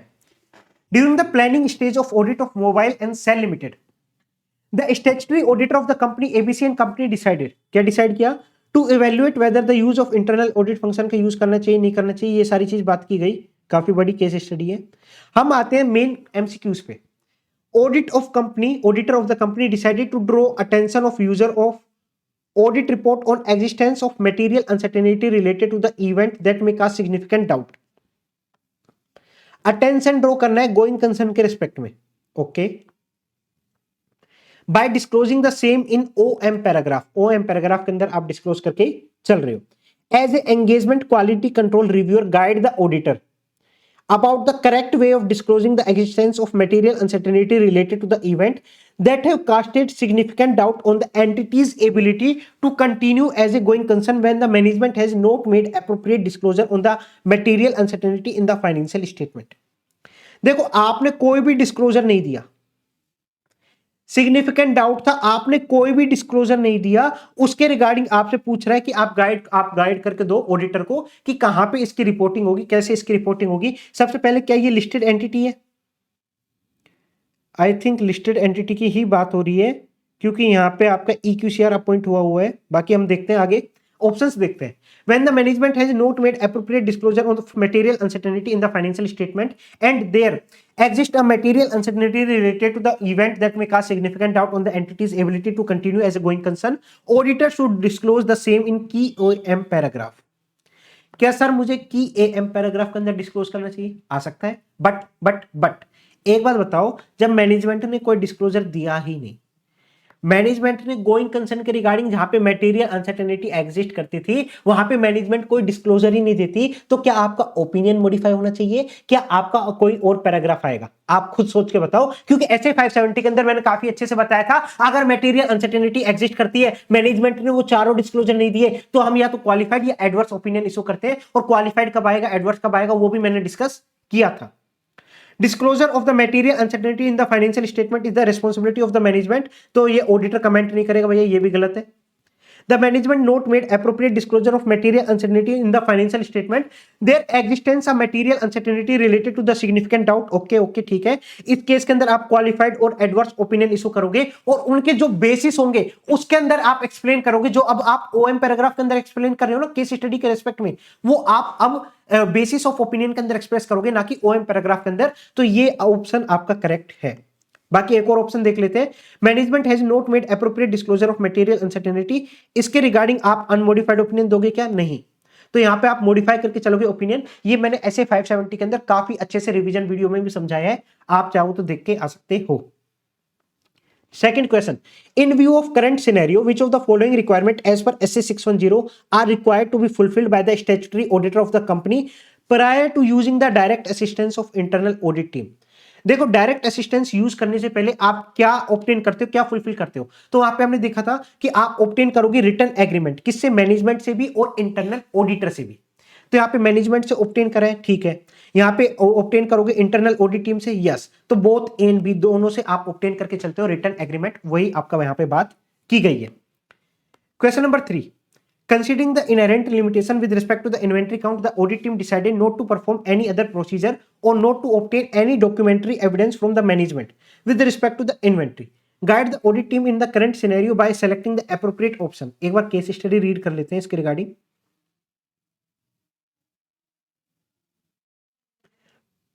Sample basis of inventory, okay okay okay, ठीक है।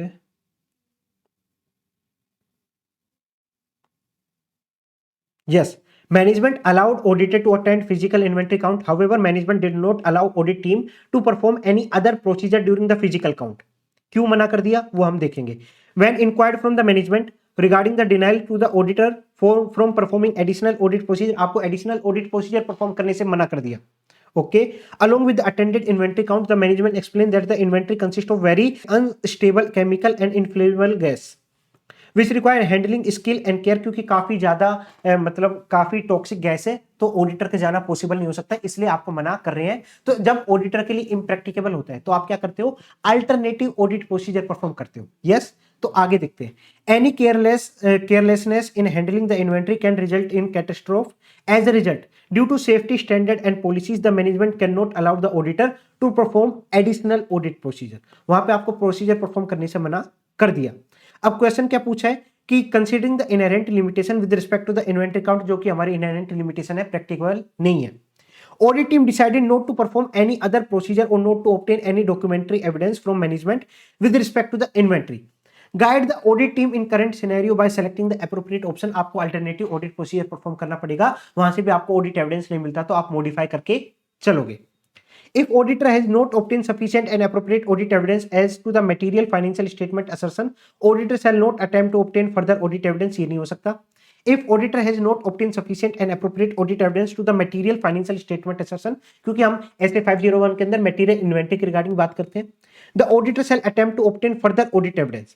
If auditor is unable to obtain sufficient and appropriate audit evidence, auditor express करेगा qualified और disclaimer of opinion। B option अभी तक सही लग रहा है, करेक्ट लग रहा है। In case where audit team is not able to obtain sufficient and appropriate audit evidence to the material financial statement assertion, the auditor should appoint management expert। ये भी नहीं हो सकता।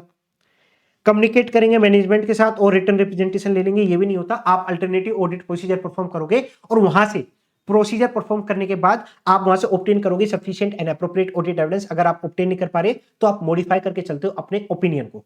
बट सर यहाँ पे तो फर्दर ऑडिट एविडेंस बोला है, यहाँ पे अल्टरनेटिव ऑडिट एविडेंस नहीं बोला, तो ये थोड़ा सा मिस्टेक भी कह सकते हो या फिर कुछ वर्डिंग्स की लैंग्वेज भी थोड़ा सा इशू हो सकता है। बट यहाँ पे आपका अल्टरनेटिव ऑडिट प्रोसीजर आएगा, ठीक है। बट पूरा ऑप्शन करेक्ट है, आपका बी ऑप्शन पूरा पूरा करेक्ट है।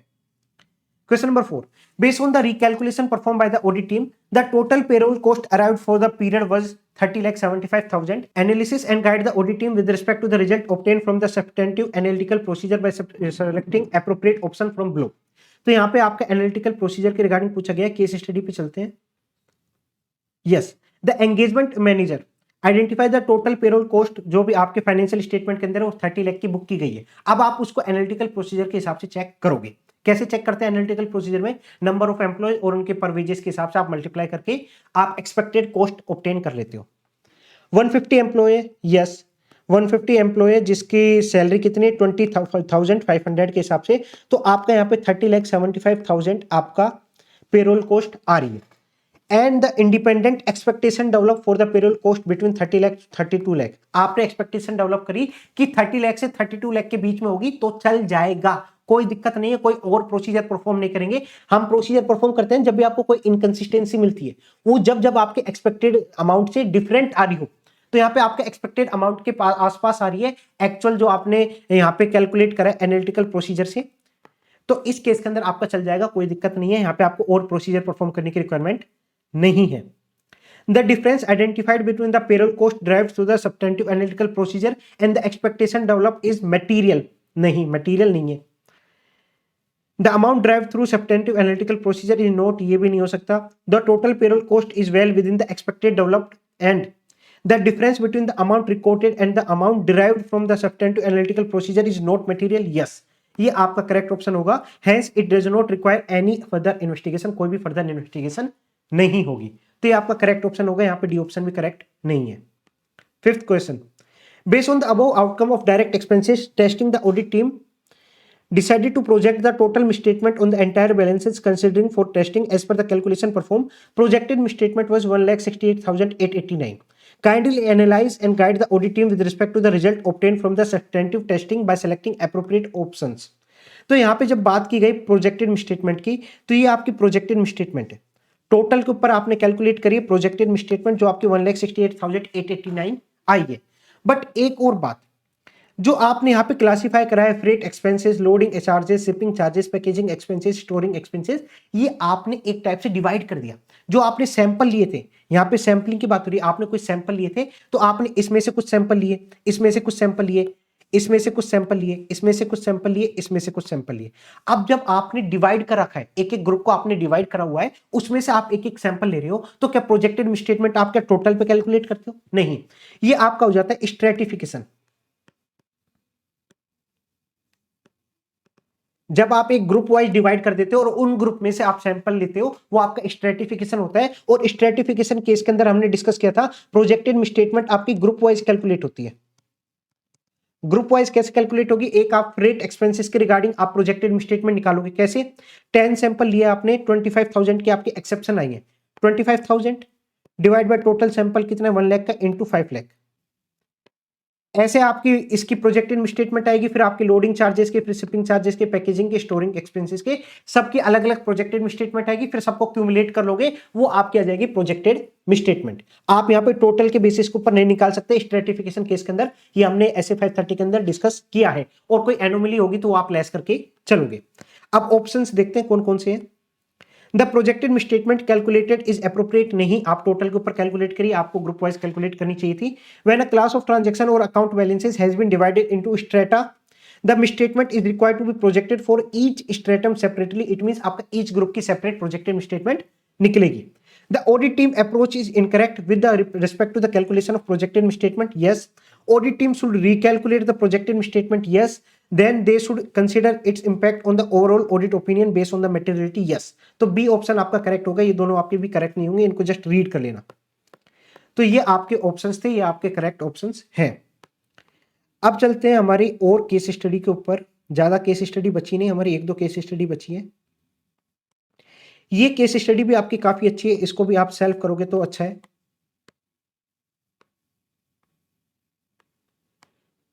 अब हम आते हैं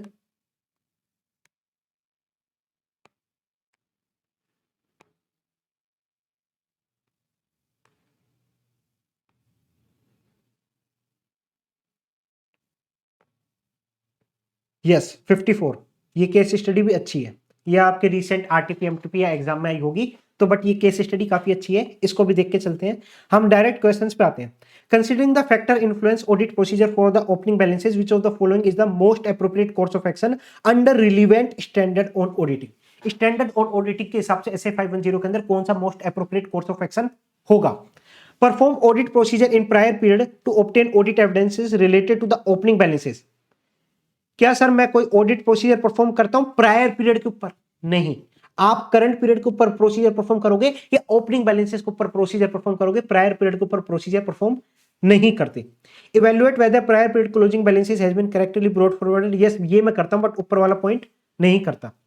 Evaluate the effect of matter give rise to the modification in the previous auditor measures JK and associate report with respect to the current period financial statement. Yes, इसको मैं consider करके चलता हूं, क्योंकि अगर आपका prior period financial statement modification दिया है किसी दूसरे ऑडिटर ने, तो उसका करंट ईयर पे क्या इंपैक्ट आएगा, करंट ईयर में वो मैटर रिजोल्व हुआ नहीं हुआ, उसको मैं कंसिडर करके चलता हूं। तो ये ऑप्शन आपका हो सकता है। इसके अलावा assume the opening balances are immaterial, ये तो हम अज्यूम ही नहीं कर सकते, सिंपल सी बात है।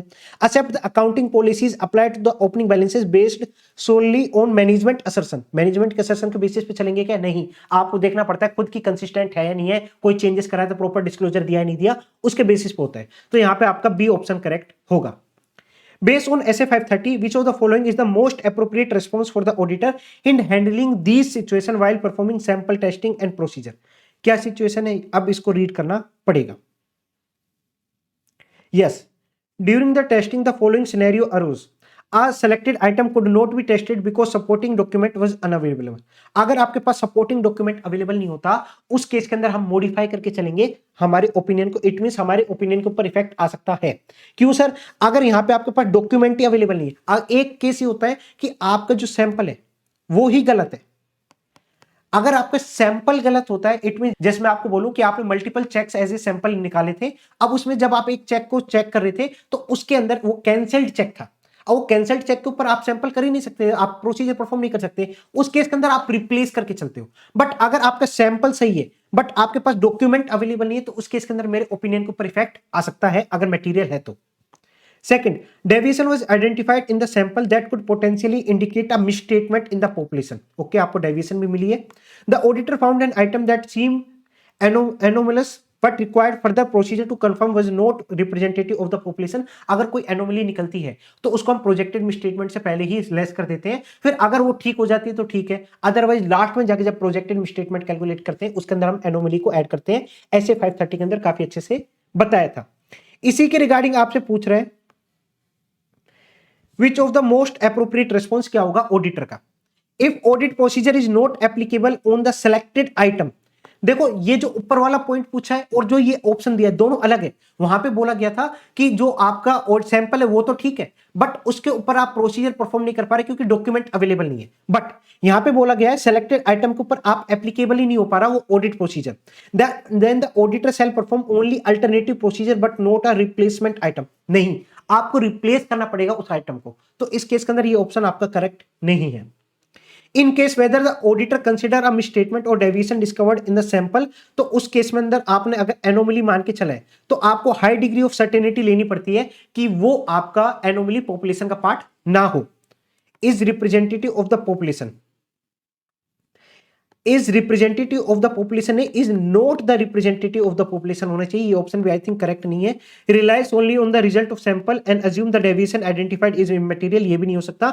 If auditor is unable to apply the design audit procedure or suitable alternative procedure to the selected item, auditor shall treat the item as a misstatement in the test of detail. Yes, D option आपका correct होगा. तो ये आपका correct option होना चाहिए. First का second का D. Yes, D option आपका करेक्ट है.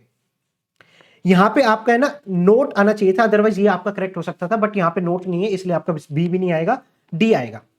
Which of the following options is the most appropriate for Messrs GDP Associate in response to the event that occurred when performing external confirming procedure to obtain relevant and reliable audit evidence in accordance with the relevant standard? देखो जब हम case study पे जाते हैं तो यहां पे आपने कंफर्मेशन ली है, पॉजिटिव कंफर्मेशन ली है. आउट ऑफ 50 पॉजिटिव कंफर्मेशन आपको 10 का रिस्पॉन्स मिला है वो जो एग्री करते हैं, आपसे एग्री करते हैं, और 5 का रिस्पॉन्स है जिसके अंदर डिस्क्रिपेंसीज मिली है, 35 से रिस्पॉन्ड ही नहीं आया. ठीक है. One response to the positive confirmation appear unreliable, एक पॉजिटिव कंफर्मेशन का रिस्पॉन्स आपको अनरिलायबल लगता है. ओके. 100 नेगेटिव कंफर्मेशन रिक्वेस्ट के रिगार्डिंग आपको कोई भी रिस्पॉन्स रिसीव नहीं हुआ. ठीक है यार, रिस्पॉन्स रिसीव नहीं हुआ नेगेटिव कंफर्मेशन में चल जाता है, हम ये अज्यूम करके चलते हैं कि सामने वाला एग्री करता होगा. ठीक है, तो इन्हीं के रिगार्डिंग पूछा गया. और फोर्थ भी है, in case of non response the audit firm examine subsequent cash disbursement, email correspondence and other record like goods received note. Okay, अब चलते हैं इसके ऑप्शंस पे. Failure to receive response to a negative confirmation request explicitly indicate receipt of intended confirming party of confirmation request or verification of accuracy of information contained in the request. ये नहीं हो सकता. Confirming party also may more likely to respond indicating their disagreement with the confirmation request when the information in the request is in the favor and less likely to respond. ये भी नहीं हो सकता. Non response for negative confirmation does not mean there is a some misstatement. yes, हम ये assume करके चल नहीं चल सकते कि वहां पे मिसस्टेटमेंट, क्योंकि जब आपको रिस्पॉन्स रिसीव नहीं हो रहा तो हम ये अज्यूम करके चलते हैं कि वहां पे एग्री करता है सामने वाली confirming party. itself is a response to the auditor only if confirming party disagree with the information provided in the request, तो ही वो रिस्पॉन्ड करेगा. यस, ये आपका नेगेटिव रिस्पॉन्स के नेगेटिव कंफर्मेशन के रिगार्डिंग ये ऑप्शन आपका करेक्ट लग रहा है. ऑप्शन डी भी देख लेते हैं, auditor shall use negative confirmation request as a sole substantive procedure, नहीं, when he is aware of the circumstances or condition that would cause recipient of negative confirmation request to disregard such request. इस case के अंदर तो भैया आप positive send करते हो, negative थोड़ी। इस पर्टिकुलर केस के अंदर आप पॉजिटिव सेंड करते हो, नेगेटिव थोड़ी, तो ये ऑप्शन भी आपका करेक्ट नहीं है, तो यहां पे आपका सी ऑप्शन करेक्ट होगा। Fourth, Messrs GD Associate are concerned with the SA 620, which deal with the auditor responsibility regarding the use of external IT expert. When the work is used to assist the auditor in evaluating cyber security framework, which of the following is incorrect in relation to the agreement with the auditor expert? Auditor expert के regarding agreement के regarding क्या चीज गलत है? When the work of auditor expert relate to auditor conclusions regarding the significant risk, only a formal written report at the conclusion of auditor expert work may be appropriate. क्या only formal written report appropriate होगी? नहीं, आप oral भी ले सकते हो, हाँ written चाहिए बट आप oral भी ले सकते हो पहले। While oral report as a work in progress is not required, नहीं oral report भी आपको चलेगी जो भी work in progress है उसके रिस्पेक्ट में भी, तो ये ऑप्शन तो आपका करेक्ट नहीं है। Ensure that the nature, scope, objective of the expert work are agreed upon in writing, including the timelines for the deliveries, ये पॉइंट हो सकता है आपका। Which of the following is incorrect option in relation to the agreement? आपसे incorrect option पूछा गया है, तो यहाँ पे तो आपका ए ऑप्शन इनकरेक्ट है, तो इस केस में अंदर आपका ए ऑप्शन करेक्ट होगा। सी ऑप्शन के केस के अंदर भी आपका यहाँ पे हो सकता है, क्योंकि यहाँ पे आपको टाइमली असिस्ट करना है, वो ऑडिटर एक्सपर्ट को, जो भी आपका ऑडिट टीम का स्टाफ है वो उसको असिस्ट करेगा, ये भी बात ठीक है। और it is necessary for the confidentiality, yes confidentiality maintain करके रखनी है, ये ऑप्शन भी ठीक है, तो आपका यहाँ पे ए ऑप्शन करेक्ट होगा, क्योंकि यहाँ पे इनकरेक्ट ऑप्शन पूछा गया है। इसके अलावा एक हमारी 57 छोटी सी केस स्टडी है हमारे प्रोफेशनल एथिक्स के ऊपर, आई थिंक, तो इसको भी फटाफट कवर कर लेते हैं। तो यहाँ पे ना आपको 4 पॉइंट के रिगार्डिंग पूछा गया, चारों पॉइंट को रीड करते हैं। Supriya, who is the statutory auditor of one of your major client Cozy textile limited, has been requested by the management to assist in compilation of financial information into proper format for presentation to prospective investor in accordance with SRS 4410। क्या as a statutory auditor आप compilation engagement cover कर सकते हो? नहीं कर सकते। आगे देखते हैं। She was approached by the hospitality chain for conducting mystery audit, क्या आप मिस्ट्री ऑडिट कर सकते हो? यस, आप कर सकते हो।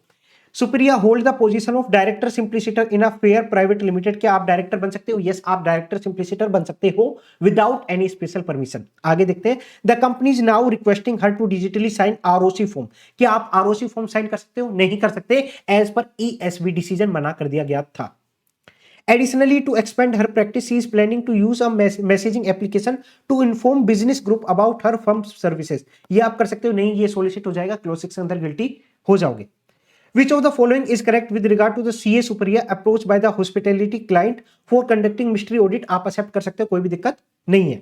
She can accept the assignment since mystery audit is permitted services? Yes. What should CA Supriya do in case of Cozy Textile Limited? आप accept नहीं कर सकते कंपाइलेशन एंगेजमेंट, क्योंकि आप स्टैट्यूटरी ऑडिटर हो उसी कंपनी का। Decline the engagement, auditor cannot perform compilation engagement for audit client? Yes, ये आपका बी ऑप्शन करेक्ट होगा। सी, क्या आप डिजिटली साइन कर सकते हो? नहीं कर सकते, इस केस के अंदर ये तीनों ऑप्शन यस है, गलत है। Does CA Supriya is correct in using messaging application? नहीं, आप यूज नहीं कर सकते, इससे सोलिसिट हो सकता है, तो ये ऑप्शन भी आपका गलत है। तो ये थोड़ा सा अलग क्वेश्चन है बट इजी है, तो ये भी हमारे हो चुका। तो हमने यहाँ पे टोटल 10-11 केस स्टडीज को डिस्कस कर लिया। बाकी आपको टाइम मिले तो प्लीज सेल्फ केस स्टडीज को सोल्व करना, उससे आपको काफी हेल्प मिलेगी। इसके बाद हमारी न्यूमेरिकल की वीडियोज भी आने वाली है, तो अगर आपको ये वीडियो अच्छी लगी हो तो please subscribe and like this video. So thank you guys.